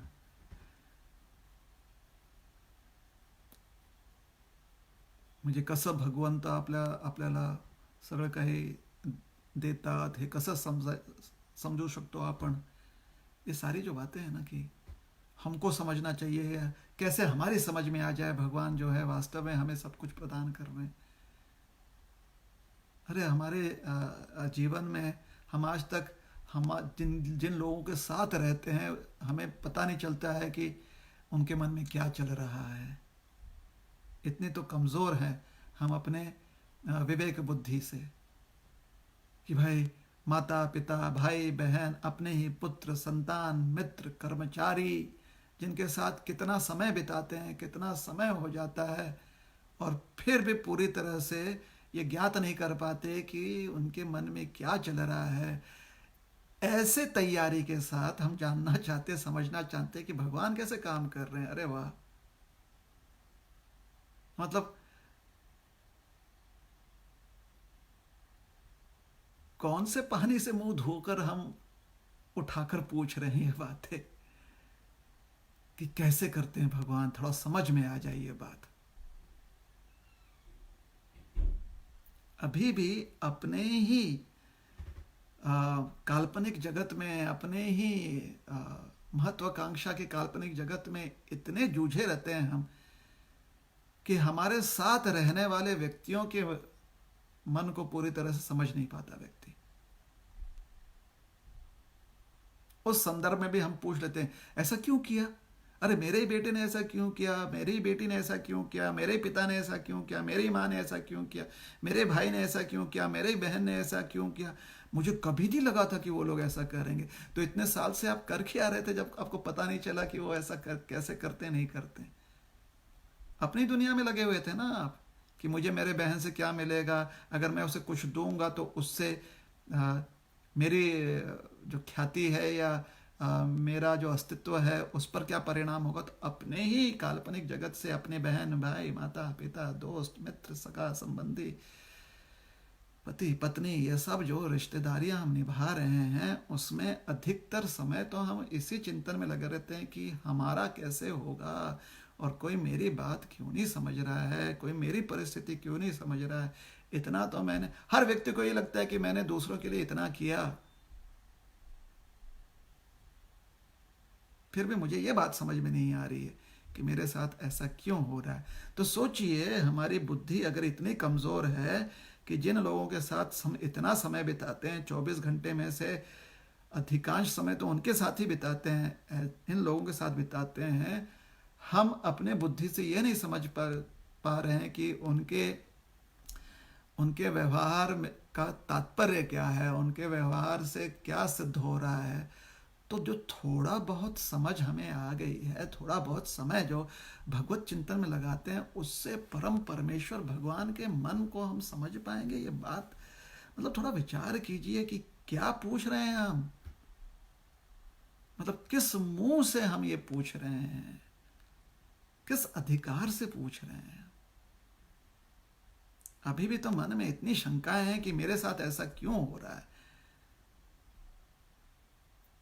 तो जब तक मन निश्चिंत नहीं हो जाता है, हृदय जो है पूरे कल्मशों से मुक्त होकर स्थिर नहीं हो जाता है, तब तक समझना चाहिए कि अभी हमारा भाग्य पूरी तरह से उजागर नहीं हुआ है। कुछ ना कुछ कमी रह गई है हमारे कर्मों में, कुछ ना कुछ कमी रह गई है हमारे यज्ञ में, तपस्या में, हमारे व्यवहार में कमी रह गई है। तभी तो हमारा भाग्य पूरी तरह से उदित नहीं हुआ है। और इसी बात को भगवान इसी बात को समझाने के लिए श्री प्रभुपाद जी तात्पर्य में ये कह रहे हैं कि विदुर जी सीधे भगवान से मिलने जा सकते थे, लेकिन उन्होंने विचार किया कि अभी मेरे पाप कुछ बाकी हैं, तो अभी मुझ में योग्यता नहीं कि उनसे जाके सीधे मिलूं। इसलिए अपने आप को निर्मल बनाने हेतु वो तीर्थ स्थानों का दर्शन करने निकल गए। तो जो पर्याय हमारे सामने है वह भी हमें बताया गया, तात्पर्य में श्रील प्रभुपाद जी समझा रहे हैं, और बहुत ही एक अपना साक्षात्कार व्यक्त कर रहे हैं। क्योंकि जहाँ पर श्लोक की बात आती, श्लोक में बताया गया है कि विदुर जी, अगर श्लोक में देखेंगे तो समझाया गया है, स निर्गतः कौरव पुण्य लब्धो, पुण्य प्राप्त कर लिया था। मतलब अपने क्रियाओं से उन्होंने अपने पूर्वजों को इतना संतुष्ट किया था कि कौरव पुण्य लब्धो, कौरवों का जो पुण्य है वो उन्हें प्राप्त हो चुका था, मतलब पुण्य आत्मा है विदुर जी। तीर्थ पद पदानी, तो तीर्थ पद पदानी, तीर्थों का दर्शन करने के लिए वो आगे बढ़े, पैदल ही निकल गए तीर्थ दर्शन के लिए। विदुर जी ने कोई घोड़ा नहीं मंगाया, घोड़ा गाड़ी नहीं मंगाया, कोई कर्मचारी को नहीं बुलाया, किसी प्रकार की पालकी नहीं बुलाई। ये सारे सुविधाएं तो उनको प्राप्त थी, लेकिन पैदल यात्रा निकल गए। क्यों? उसका एक भेद यहाँ पर, भेद कहिए, रहस्य कहिए, श्रील प्रभुपाद जी तात्पर्य में हमें समझा रहे हैं, बहुत सुंदर समझा रहे हैं, उस पर हम ध्यान देंगे। तो अगर एक दृष्टिकोण देखिए, एक दृष्टिकोण है जहां पर हम विदुर, महात्मा विदुर को एक परमहंस के रूप में समझे, वह दृष्टिकोण है, लेकिन वो विदुर जी के को मध्य रखते हुए दृष्टिकोण है। और दूसरा दृष्टिकोण है कि हम जब विदुर जी के साथ अपनी तुलना करते हैं और देखते हैं कि भाई हम उनके अस्तित्व, जो उनका अस्तित्व है वैसे अस्तित्व से कितने लाइट ईयर्स दूर हैं, कितने मीलों दूर हैं, तो कम से कम कितना रास्ता तय करना है और किस रफ्तार से, किस तेजी से, किस गति से तय करनी है, वो सुनिश्चित कर सकते हैं। तो तीर्थ पदः पदानी, तीर्थ पदा पदानी का एक अर्थ अगर दृष्टिकोण यह रखा जाए कि विदुर महात्मा हैं, विदुर जी परमहंस हैं, विदुर जी पूरी तरह से अनासक्त हैं अपने भौतिक ऐश्वर्य से और पूरा प्रेम करते हैं कृष्ण भगवान से, तो उस दृष्टिकोण से हम समझ सकते हैं कि जो महात्मा पुरुष होते हैं वो भी तीर्थ यात्रा करते हैं। लेकिन उनके तीर्थ यात्रा करने का लक्ष्य क्या होता है? तीर्थ स्थानों को कहा जाता है, जैसे यहां पर तीर्थ पदः पदानी, तो तीर्थ पद, जो तीर्थ पद है, मतलब जो सारे तीर्थ का अर्थ यह भी होता है पुण्य। तो तीर्थ पद, तीर्थ पद का अर्थ होता है भगवान, तीर्थ पद पदानी का अर्थ होता है, अगर संस्कृत का विश्लेषण करें तो तीर्थ पद पदानी का अर्थ होता है भगवान के चरण कमल। तो जो तीर्थ स्थान होते हैं उन्हें कभी कभी उपमात्मक रूप में उनकी स्तुति करते हुए कहा जाता है कि वो साक्षात भगवान के चरण कमल हैं। इसलिए तीर्थ स्थानों का आश्रय लेने का अर्थ होता है भगवान के चरण कमलों का आश्रय लिया। और जो भक्त जानते हैं कि नवदा भक्ति की जो प्रणाली है उसमें से एक प्रणाली है पाद सेवनम, अर्थात भगवान के चरण कमलों की सेवा करना। तो तीर्थ पद अर्थात भगवान, तीर्थ पद पदानी अर्थात भगवान के चरण कमल, पाद सेवनम भगवान के चरण कमल की सेवा करना, यह भक्ति की एक प्रणाली है। इससे व्यक्ति अपने जीवन को परिपूर्ण कर सकता है। तीर्थ पद पदानी, जब हम विदुर जी, परमहंस विदुर जी का चिंतन कर रहे हैं कि परमहंस विदुर जी जब तीर्थ यात्रा कर रहे हैं तो यहां पर तीर्थ यात्रा की सेवा, तीर्थ स्थान की सेवा करने जा रहे हैं। तो जो परमहंस भक्त होता है तीर्थ स्थान जब जाता है तो वहां पर तीर्थ स्थान की सेवा करने हेतु जाता है, क्योंकि वो पूरी तरह से निर्मल है। लेकिन अन्य जो लोग हैं जिनके हृदय में कलमश होता है, जब वह तीर्थ स्थान जाते हैं तो तीर्थ पद पदानी, तीर्थ पद पदानी का अर्थ होता है उस स्थान को जाना। कैसे जाना? पैरों पर चलकर। पैरों पर चलकर का अर्थ होता है कष्ट करना, मतलब तपस्या करनी। तपस्या अर्थात अपने जीवन को अगर हम पवित्र बनाना चाहते हैं तो तप करना बहुत आवश्यक है। तप का अर्थ होता है अपने आप को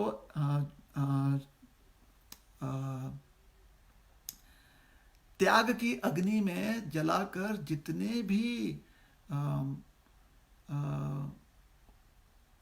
क्या कहते हैं, जो कलमश होता है, जो गंदगी होती है हमारे हृदय में, जो गंदगी लग गई है, जंग लग चुका है. गंज म्हणतो ना आपण, गंजलेला आहे आपला आपला चित्त गंजलेला है ना. हमारा हृदय जो है उसमें जंग लगी हुई. जंग अर्थात जैसे लोहे में जंग लग जाती है तो लोहे को तपाना पड़ता है अग्नि में, जिससे कि वो जंग जो है जलकर लोहा उससे मुक्त हो जाता है, लोहा शुद्ध होता है.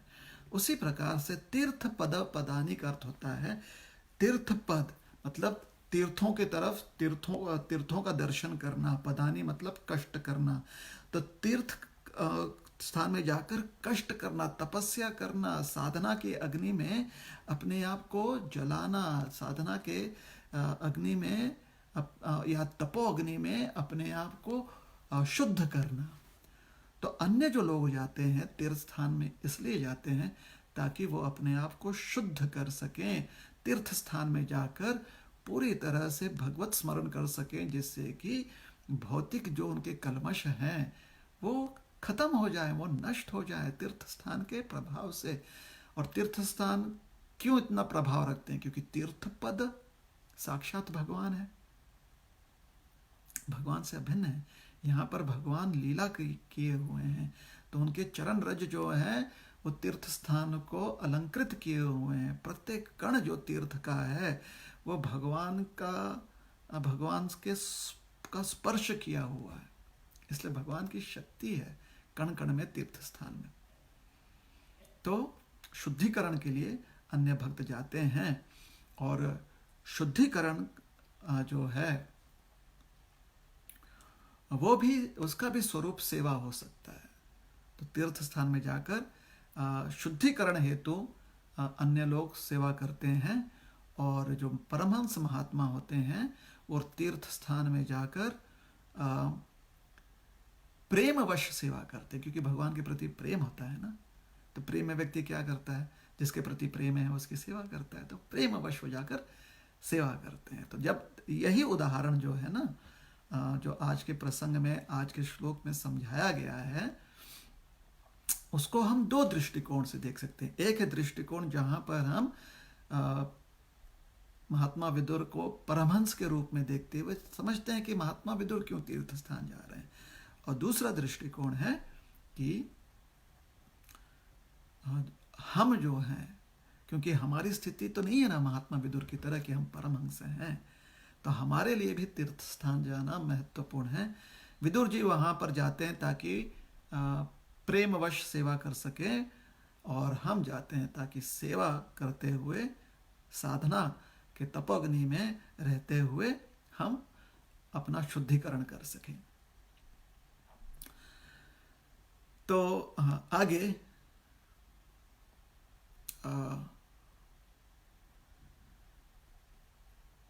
अन्वाक्रमत पुण्य चिकीर्षया. चिकीर्षा का अर्थ होता है इच्छा, अभिलाषा. तो यह इच्छा रखते हुए विदुर जी आगे बढ़े. क्या इच्छा रखते हुए आगे बढ़े? पुण्य चिकीर्षया, कि कुछ पुण्य करें. तो यहाँ पर श्रील प्रभुपाद जी बहुत ही सुंदर विश्लेषण कर रहे हैं. तो हमने पहले कहा था ना आपसे कि श्रील प्रभुपाद जी जो है एक विशेष साक्षात्कार दे रहे हैं. तो देखिए क्या साक्षात्कार दे रहे हैं. श्रील प्रभुपाद जी समझाते हैं कि विदुर जी अपने आप को शुद्ध करने हेतु तीर्थों का दर्शन करने निकले हैं, ताकि ऐसी स्थिति में वो भगवान के समक्ष जा सके. तो यह एक भक्त की अभिलाषा होती है कि भगवान के सामने जब जाएं तो भगवान की दृष्टि हम पर पड़ते ही भगवान को आनंद हो. जब हमारे हृदय में कलमश होता है ना, तो इसका मतलब होता है कि हमारा ध्यान भटकता है. अशुद्ध होने का अर्थ होता है, मन में मैल होने का अर्थ होता है कि हमारा ध्यान भटक जाता है. जैसे उदाहरण के लिए सोचिए, पूरा एक श्वेत वस्त्र हो, उस पर कहीं एक दाग लगा हो, तो वह दाग जो है आपका ध्यान पूरे वस्त्र से हटाकर वहीं पर केंद्रित करता है. तो मैल का अर्थ होता है कि वो ध्यान भटका देता है. इतना पूरा बड़ा मतलब 6 फीट का धोती है जो श्वेत है, निर्मल है, लेकिन एक काला छोटा सा दाग और पूरी तरह से हमारी चेतना उस दाग पर ही पड़ जाती है। और इतना विशाल वस्त्र जो निर्मल है उससे ध्यान हट जाता है।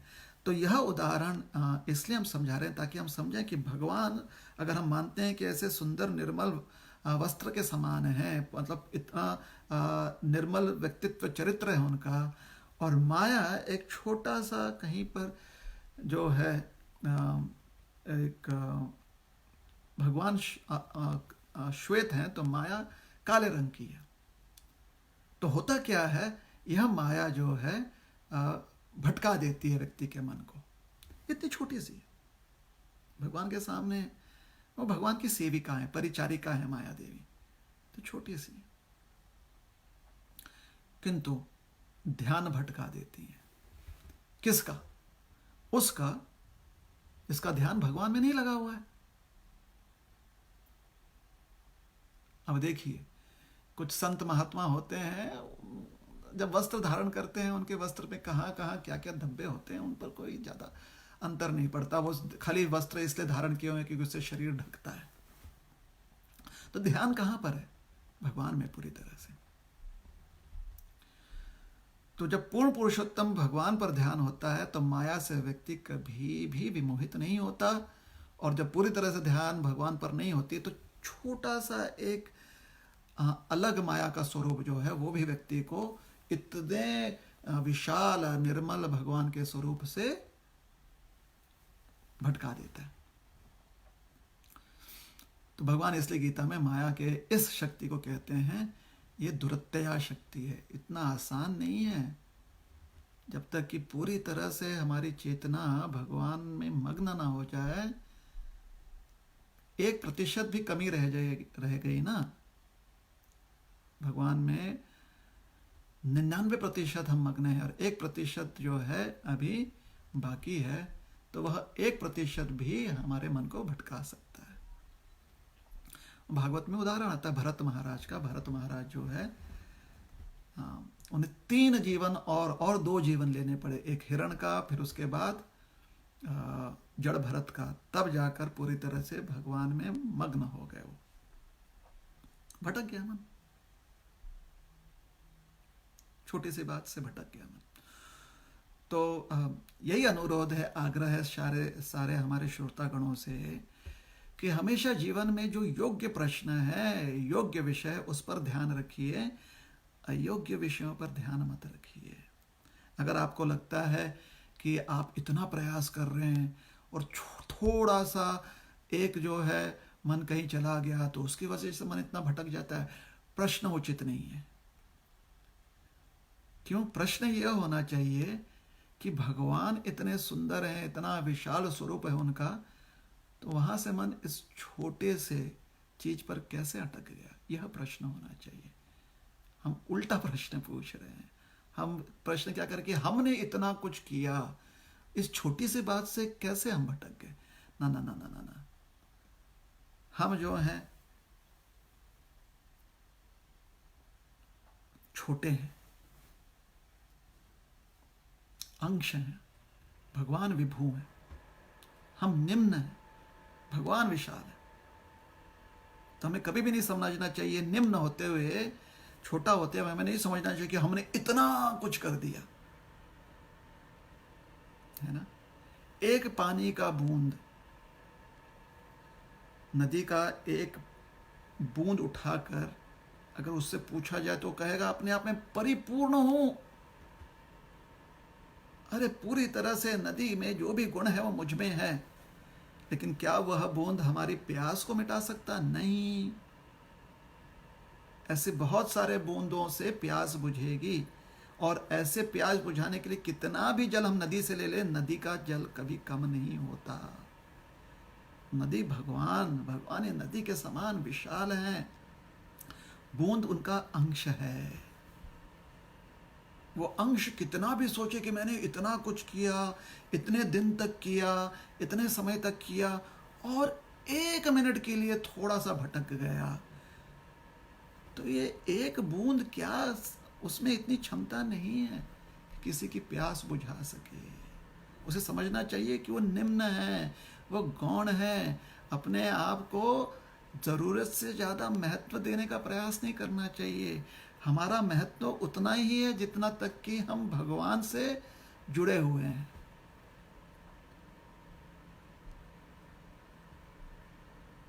अन्यथा जुगनू के समान है, अंधेरे में ही चमक सकते हैं। अर्थात जहाँ पर भी भगवत चेतना ज़्यादा ना हो, वहाँ पर लोग हमें हमारी वाह वाह करके हमें भगवान के रूप में भी स्थापित कर सकते हैं। तो ऐसी स्थिति में हमें ऐसे भ्रम में हमें नहीं पड़ना चाहिए। हमें क्या प्रयास करना चाहिए? योग्य प्रश्न पूछें। योग्य प्रश्न पूछना होता है कि मन कृष्ण में कैसे लगे। प्रश्न यह नहीं कि मन हमारा इन चीज़ों से कैसे भटक जाए। और कृष्ण में अगर मन लगना है ना, तो सेवा 24/7, क्योंकि सेवक जब तक सेवा करे तभी वो संतुष्ट रहता है। मछली जब तक पानी में है तभी तक संतुष्ट रह सकती है। मछली जल से बाहर मछली संतुष्ट नहीं रह सकती। सेवा क्षेत्र से अगर व्यक्ति बाहर निकल जाए, सेवक बाहर निकल जाए, तो कभी संतुष्ट नहीं हो सकता।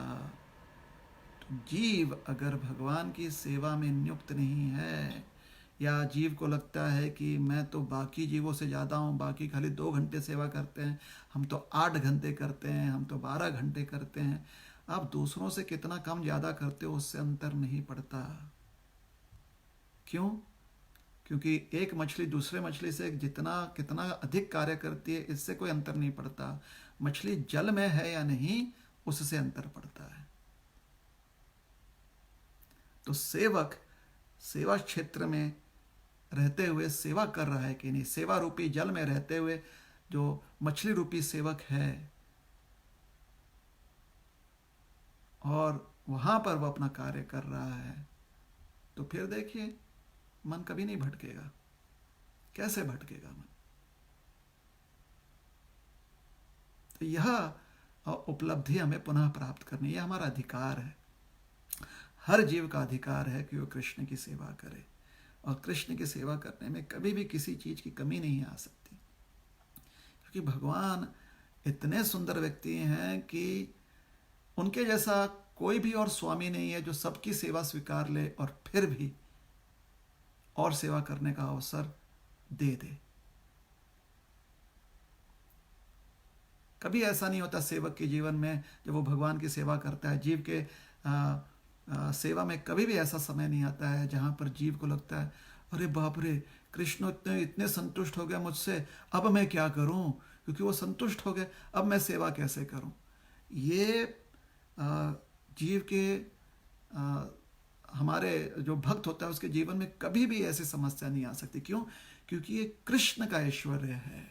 हमारे भगवान इतने एक्सपर्ट हैं, इतने दक्ष हैं कि हम मन भर की सेवा उनकी कर सकते हैं, और उसके बाद भी सेवक होने की हमारी जो उपाधि है वो ऐसी बनी रहती है।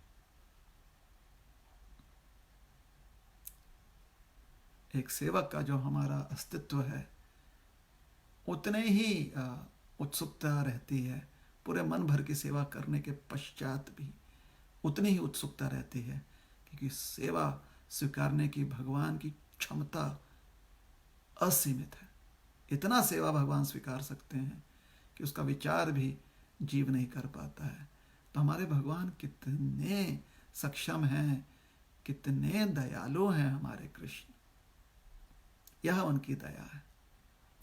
एक अपने भीनी सी मुस्कान से, एक मुस्कुराहट से हमारा पूरा दिल जो है भगवान विमोहित कर सकते हैं, आकर्षित कर सकते हैं, कि हमें लगे कि हाय, इस एक मुस्कान के लिए अनंत जीवन तक हम भगवान से कनेक्टेड रहना चाहते हैं, उनकी सेवा करना चाहते हैं।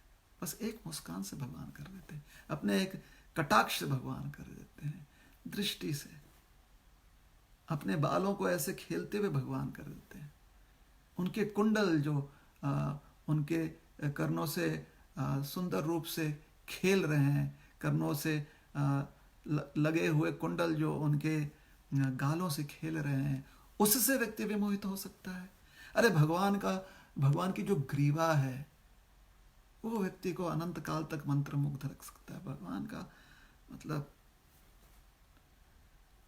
मधुराष्टकम पूरी तरह से मधुर है प्रभु, यह क्षमता है भगवान की। इसलिए योग्य प्रश्न यह है कि कितनी सेवा कर सके हम, यह योग्य प्रश्न है। कितनी सेवा करना चाहते कीजिए, जितना करना चाहते हैं उतना कीजिए। अगर 24 घंटे में 26 घंटे भी आ जाएं, उतनी सेवा करने की इच्छा है तो वो भी प्रयोजन हो जाएगा अगर सेवा करना चाहते हैं। लेकिन 2 घंटे में लगता है कि हमारा हो गया, दूसरों के हिसाब से तो हमने ज़्यादा किया, हमें तो अब स्पेशल सेवा मेडल मिलना ही चाहिए, तो फिर भगवान से हटकर मन जो है ना उस छोटे से माया की ओर आकर्षित हो रहा है।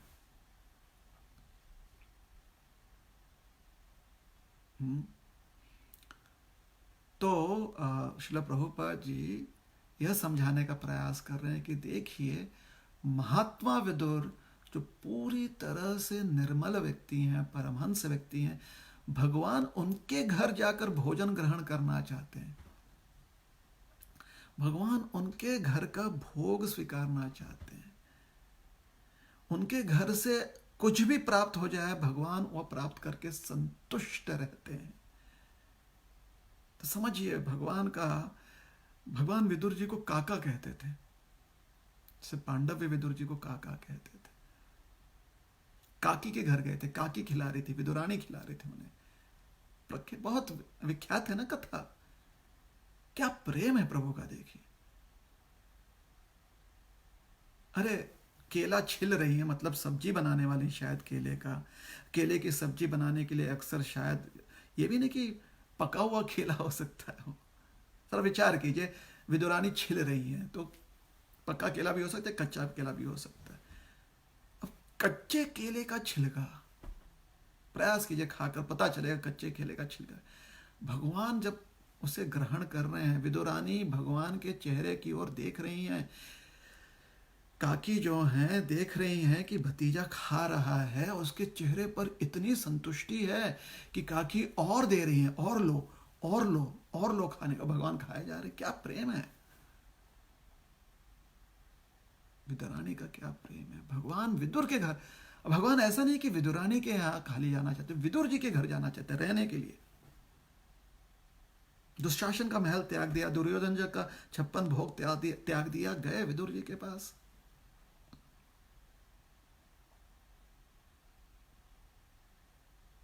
तो विदुर जी जो हैं, ये हैं तो महात्मा, हैं परमहंस।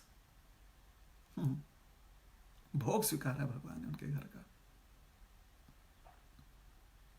रूखा साख विदुर घर खायो, दुर्योधन का भोग न खायो, रूखा साक विदुर घर खायो। ऐसे प्रेम पुजारी राधे श्याम श्याम श्याम। प्रेम पुजारी, भगवान पुजारी है, सारी दुनिया उनकी पूजा करती है, वह प्रेम की पूजा करते हैं। तो महात्मा विदुर जो है अपने आप को अयोग्य समझ रहे हैं। और क्यों समझ रहे हैं कि वो अयोग्य हैं, उन्हें अपने पापों से मुक्त करना है। प्रभुपाद जी कितना सुंदर समझा रहे हैं। क्योंकि विदुर जी को लग रहा है कि उन्होंने दुर्योधन, धृतराष्ट्र, ये जो राजनीति कूटनीति में लगे हुए लोग हैं, उनके साथ उन्होंने व्यवहार किया, उनके राजनीति में भी उन्होंने उनको मार्गदर्शन करने का प्रयास किया। तो कुछ ना कुछ तो उनके संपर्क में आने से विदुर जी ने सोचा मुझ पर असर हो ही गया होगा। ये मानने के लिए तैयार नहीं थे विदुर जी कि असर नहीं हुआ होगा। मतलब किसी और को क्या बताना है, अपने आप से विदुर जी जो है ये बात कह रहे कि भैया अगर आप जाओगे भौतिक सृष्टि से, अगर आपने संपर्क करना चाहा, है ना, जैसे राख में हाथ डालोगे तो हाथ काले तो होने ही है ना। तो भौतिक सृष्टि में अगर व्यवहार करना है तो उसका कुछ ना कुछ तो प्रभाव पड़ेगा ही।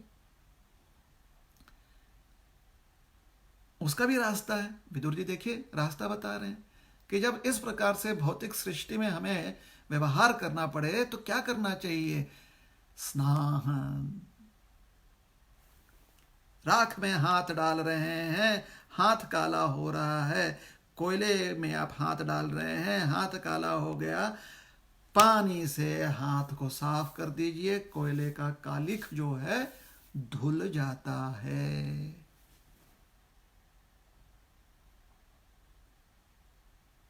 तो विदुर जी जो हैं, प्रभुपाद जी ये साक्षात्कार दे रहे हैं तात्पर्य में कि विदुर जी के मन में यह बात उठ रही है कि हम में अयोग्यता आ गई है, हम में कुछ खामियां आ गई हैं। कैसे। संसार में जन्म लिया है, उसका कुछ ऋण होता है, वह ऋण चुकता करते हुए व्यवहार में कूटनीति, जो राज दरबार की कूटनीति है, उसमें सहभागी हो गए। कोई कूटवृत्ति नहीं थी विदुर जी की। वो तो यही चाहते थे कि धृतराष्ट्र, दुर्योधन, शकुनी इत्यादि जो हैं वो सही मार्ग पर चले, लेकिन उनके साथ व्यवहार करना पड़ा ना। उनके साथ व्यवहार करते हुए आदान प्रदान कुछ हुआ, कुछ लेन देन हो गई कि हाँ आप ऐसा करेंगे तो हम आपको ऐसा सहयोग करेंगे। तो ये लेन देन की बात, व्यवहार का अर्थ यही होता है। तो विदुर वास्तव में देखा जाए तो विदुर जी की चेतना बिल्कुल निर्मल है, लेकिन विदुर जी की जो वृत्ति है वो प्रभुपाद जी समझाने का प्रयास कर रहे हैं कि विदुर जी इस कारण से तीर्थ यात्रा गमन कर गए, तीर्थ यात्रा की ओर गए, तीर्थ स्थानों की ओर चल दिए, क्योंकि इन व्यवहारों के कारण अगर कोयले में हाथ डाला है तो हाथ काला तो पड़ेगा ही, ऐसा विचार करके स्नान करने हेतु, वह कालिख निकालने हेतु तीर्थ यात्रा पर निकल गए। वहां पर जाकर शुद्धिकरण हो जाएगा और मन निर्मल हो जाएगा, चित्तवन निर्मल हो जाएगा, उनकी चेतना निर्मल हो जाएगी। यह तो वो सोच कर गए थे। और यह हमारे लिए एक उदाहरण है, या हमारे लिए ये प्रेरणा है कि हमें कितना और प्रयास करना चाहिए। अगर विदुर जी ऐसा इस प्रकार से विचार कर रहे हैं, अरे हम जैसे लोग तो पता नहीं कितना ही लगे हुए हैं संसार में, कितने ही कारणों को देखकर हम संसार में लगे हुए हैं। विदुर जी के पास तो बहुत ही सबसे उचित कारण था संसार में लगे होने के कारण, और वह ऐसा विचार कर रहे हैं। तो श्रील प्रभुपाद जी का यह जो समझाने का एक दृष्टिकोण है वो हमारे लिए बहुत ही लाभदायी सिद्ध हो सकता है। कैसे कि हमें कभी भी नहीं सोचना चाहिए कि संसार में रहते हुए हम तो बिल्कुल कमल के समान हैं जी। हमें तो यही विचार करना चाहिए कि संसार में है तो कुछ ना कुछ तो मैल लगा ही होगा, इसलिए जाकर अपने आप को नित्य शुद्ध करते हैं। इस विचार से अगर व्यक्ति रोज बैठकर ध्यान साधना करे, नाम जप करे, तो शायद नाम जप करते हुए ध्यान और लग जाए प्रभु में। विश्वास भी तो होना चाहिए, सिर्फ कहकर थोड़ी होता है कि हाँ मैल लग गया बैठकर नाम जप करते, कहने से नहीं होता है। इसमें विश्वास भी होनी चाहिए कि जहां पर अगर संपर्क कर लिया है त्रिगुणात्मक प्रकृति से तो त्रिगुणों का प्रभाव पड़ता है।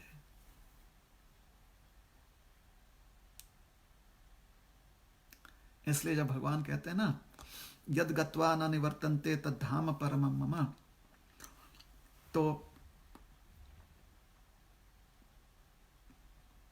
इससे हमें कितना आश्वासन मिलता है कि भगवान के जगत में त्रिगुणात्मक प्रकृति का, त्रिगुणों से बना हुआ प्रकृति का अस्तित्व ही नहीं है। तद्धाम परमं मम, भगवान कहते हैं।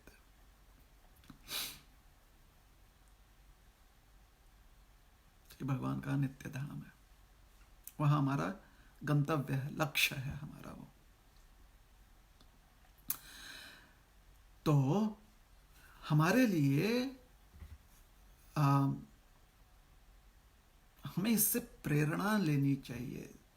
This is such an important lesson for us all of us, ये हमारे लिए कितना आवश्यक सोच है। ऐसी सोच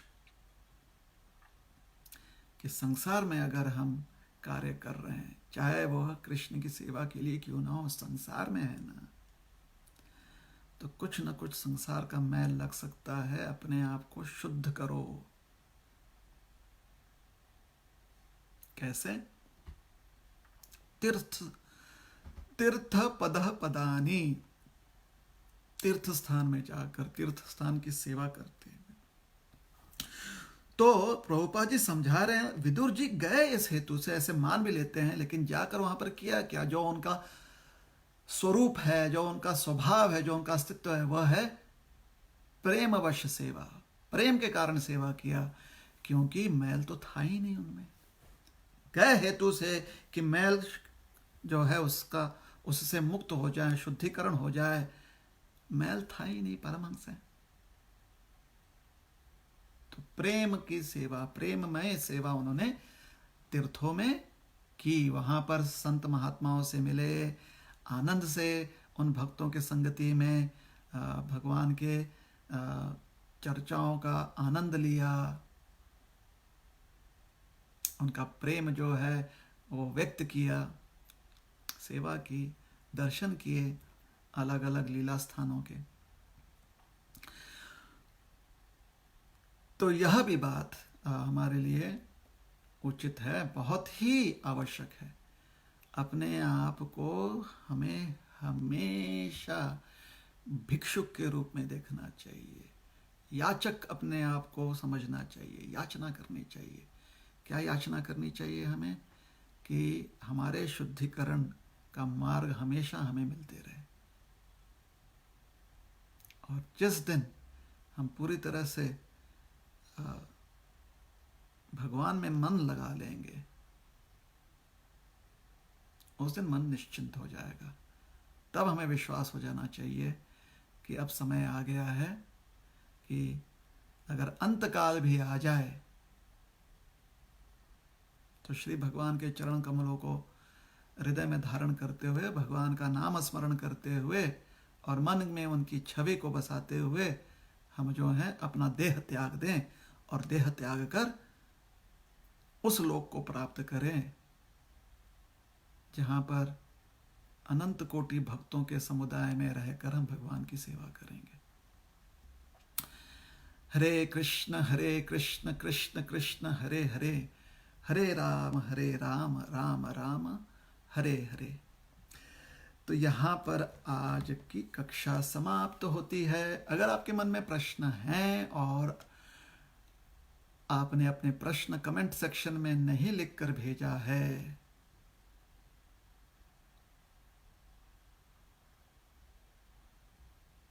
तो भेज दें और हमारे भक्त जो हैं वो उसे पढ़कर हम तक वो प्रश्न पहुंचा देंगे। देखते हैं।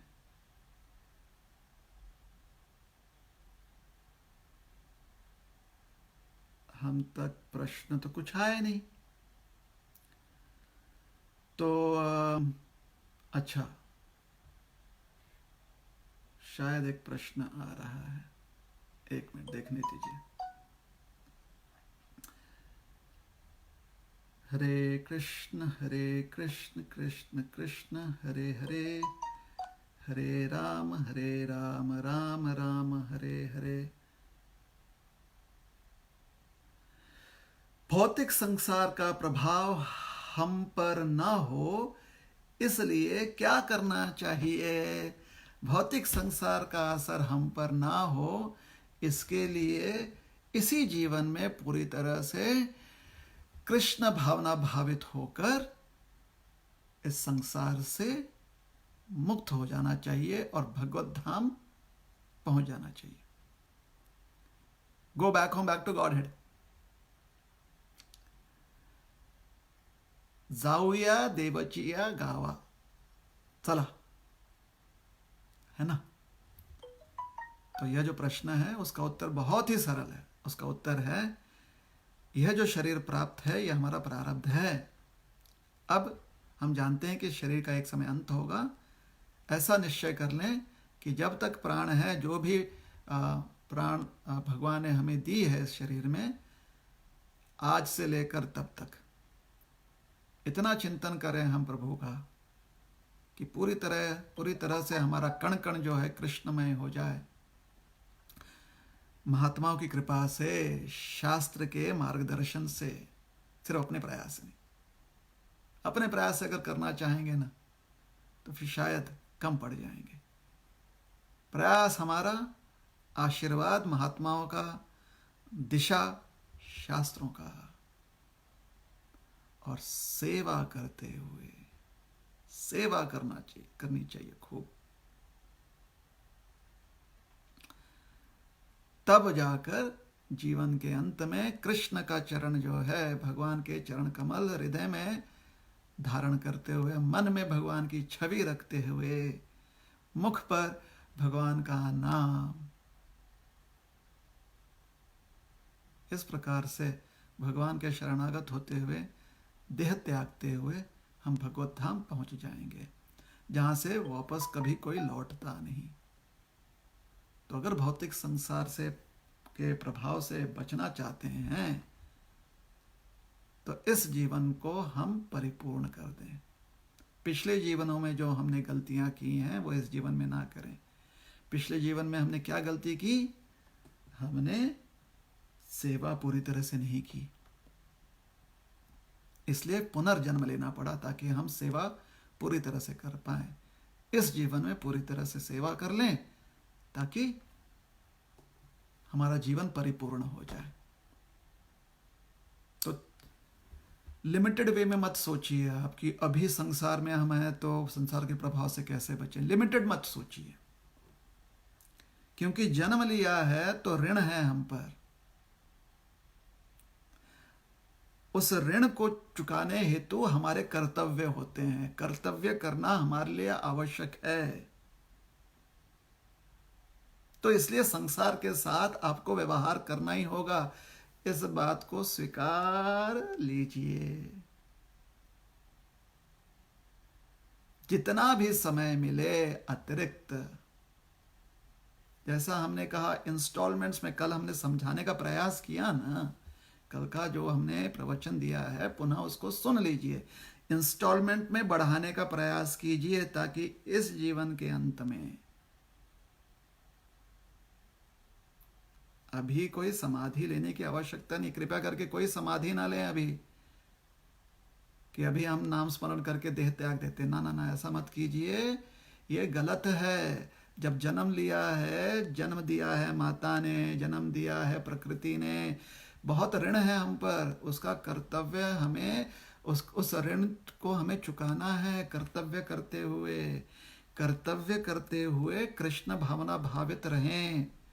और जब समय आ जाएगा, इस जीवन में जितना श्वास लिखा हुआ है उस श्वास का अंत समय आ जाएगा। जब अंतिम श्वास ले रहे हैं उस समय हमारी स्थिति ऐसी होनी चाहिए कि हृदय में भगवान के चरण, मुख पर भगवान के नाम, मन में भगवान की छवि, महाजनों का आशीर्वाद, शास्त्र का मार्गदर्शन, सेवा में परिपूर्ण हो चुके हैं हम। ऐसे में जब शरीर त्यागते हैं तो व्यक्ति निश्चित देवाचिया गावाला पोचतो। वह व्यक्ति निश्चित रूप से भगवत धाम पहुंचता है। तो जैसा हमने कहा, योग्य प्रश्न हमेशा मन में लाना चाहिए, जिन प्रश्नों से या प्रश्नोत्तरी से सिर्फ तत्कालिक कुछ जिज्ञासा पूर्ति होती है। उन प्रश्नों को मत लाइए मन में, योग्य प्रश्न ले आइए।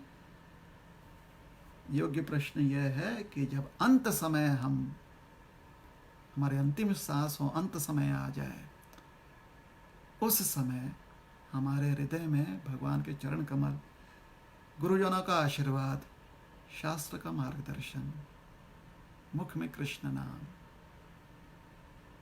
गंगा जल तुलसी पत्र, ये सब अगर प्राप्त हो जाए तो उसे प्राप्त करने के लिए क्या करना पड़ेगा? अपना कर्तव्य कीजिए, ऋण चुकता कीजिए, और कर्तव्य करते हुए, ऋण को चुकता करते हुए, अपना ऋण उतारते हुए जब आप कर्तव्य निभाते हैं तो कृष्ण भावना भावित रहकर कर्तव्य निभाएं। मात्र कर्तव्य के लिए मत कर्तव्य निभाएं, सत्व गुण में रहकर मात्र कर्तव्य ना निभाएं, कृष्ण भावना भावित रहकर कर्तव्य निभाएं। और कृष्ण भावना भावित रहकर कर्तव्य निभाने के लिए प्रभुपाद जी ने सुंदर प्रणाली दे तो दी है इस्कॉन में। उठते ही भगवान का नाम स्मरण करें, ब्रह्म मुहूर्त में पूरी तरह से। अरे जो दो घंटे भगवान का नाम स्मरण अच्छे से कर ले, मतलब भूत पिशाच भी उतना पीछा नहीं करेंगे आपका जितना कि भगवत नाम आपका पीछा करेगा दिन भर। यह प्रणाली प्रभुपाद ने दी, मतलब भगवत नाम छोड़ेगा ही नहीं हमें, दिन भर चिपक जाएगा हमसे। अगर ब्रह्म मुहूर्त में हमने ध्यान पूर्वक भगवान का नाम किया ना, तो दिन भर का जो है आप समझ लीजिए डोज मिल गया। यही तो हमें आशीर्वाद प्रभुपाद जी ने दिया है ना। हम प्रभुपादानुग हैं, प्रभुपाद के अनुयायी हैं, उन्होंने हमें समझाया है। इतना करो, देखो माया आपको छू भी नहीं पाएगी। इसका अर्थ समझ रहे हैं? लोग डरते हैं कि कोई भूत पिशाच कुछ हो, अनहोनी हो जाएगी, हमारे पीछे पड़ जाएगी, ग्रह नक्षत्र जो है उनकी अशुभता हमारे जीवन में आ जाएगा, वो हमारे पीछे पड़ जाएंगे। अरे जितना वो पीछे नहीं पड़ते ना, उससे ज़्यादा भगवत नाम व्यक्ति के पीछे पड़ता है। भगवत नाम में इतनी क्षमता है, इतना चिपकू है भगवान का नाम कि एक बार उससे प्रेम करने वाला कोई व्यक्ति मिल गया ना, तो भगवान का नाम उस व्यक्ति से चिपक जाता है। भगवान का नाम उसे कभी उस व्यक्ति को छोड़ता नहीं।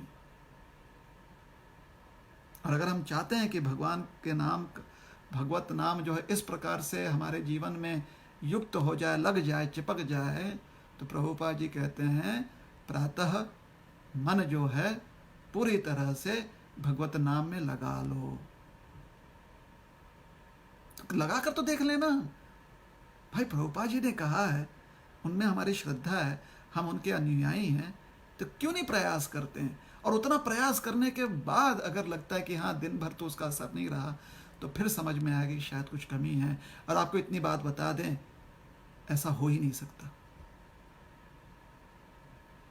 जब व्यक्ति मन लगाकर अपना निसाधना करता है ना, प्रभुपाद जी ने कहा सवेरे उठते ही, तो दिन भर की सुरक्षा कवच उसे प्राप्त हो जाती है। दिन भर की सुरक्षा कवच, चाहे दिन में कुछ भी हो जाए, कितने भी ऊंच नीच बातें हो जाएं, भगवत नाम उसे छोड़ता नहीं। भगवान का नाम सदैव उसके साथ रह जाता है, जब तक कि दूसरे दिन पुनः हम नाम जप नहीं करते, तब तक रह जाता है। तो ध्यानपूर्वक नाम जप कीजिए, कृष्ण भावना भावित रहकर कर्तव्य निष्ठ रहिए, और अंत समय पर फल उसका यह होगा कि हम भगवत धाम जाने के योग्य हो जाएंगे। हरे कृष्ण। चलिए देखिए और कोई प्रश्न है किसी का?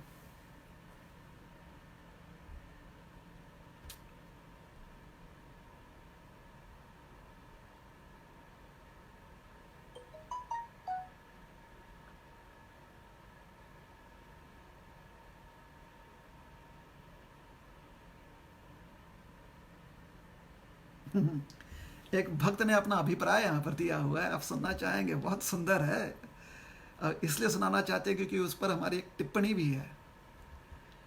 हमारे भक्त लिखते हैं, विलास, वो लिख रहे हैं, क्षमा कीजिएगा नाम बता दिया क्योंकि बहुत सुंदर अभिप्राय है, उस पर हमारी टिप्पणी भी है, टिप्पणी जरूर सुनिएगा। तो अभिप्राय देखिए, व्यक्त कर रहे हैं, आज का लेक्चर सुनकर जो कोरोना वायरस के प्रति भय था वो बिल्कुल मन से निकल गया। बहुत अच्छा लग रहा है, बहुत अच्छी बात है भैया। मन से अगर आपका भय निकल भी गया है ना प्रभु जी, फिर भी आपसे निवेदन है, दूरी बनाकर रखिए, अपने बीच में और जिसके प्रति आपका प्रेम है, अन्य लोगों के बीच में भी दूरी बना कर रखिए। हाथ बराबर 20-20 मिनट में मतलब पूरे रगड़ कर साफ कीजिए, ऐसे उंगलियों के बीच बीच में भी। साबुन से करने से अच्छा है। और स्वच्छ निर्मल रहिए।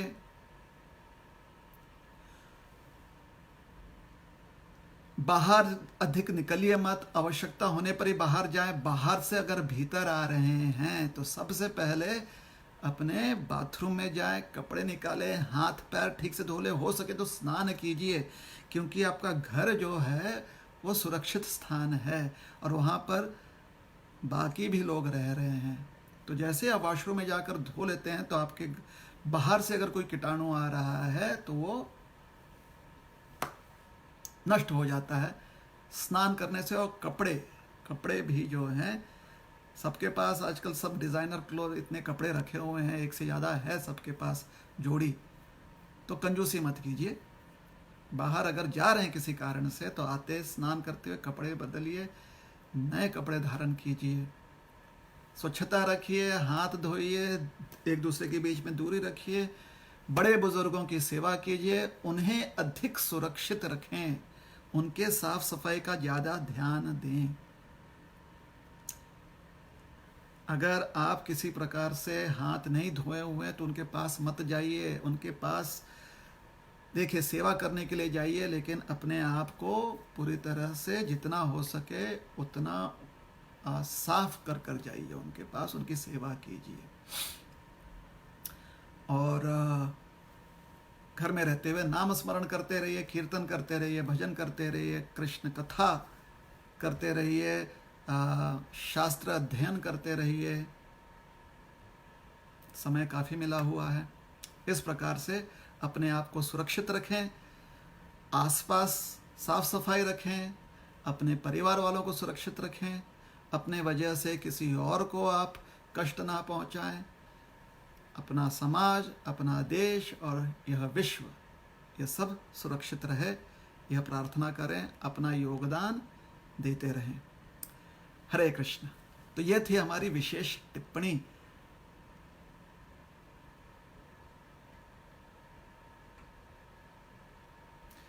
बस इतने ही प्रश्न और अभिप्राय आए हुए हैं आपसे।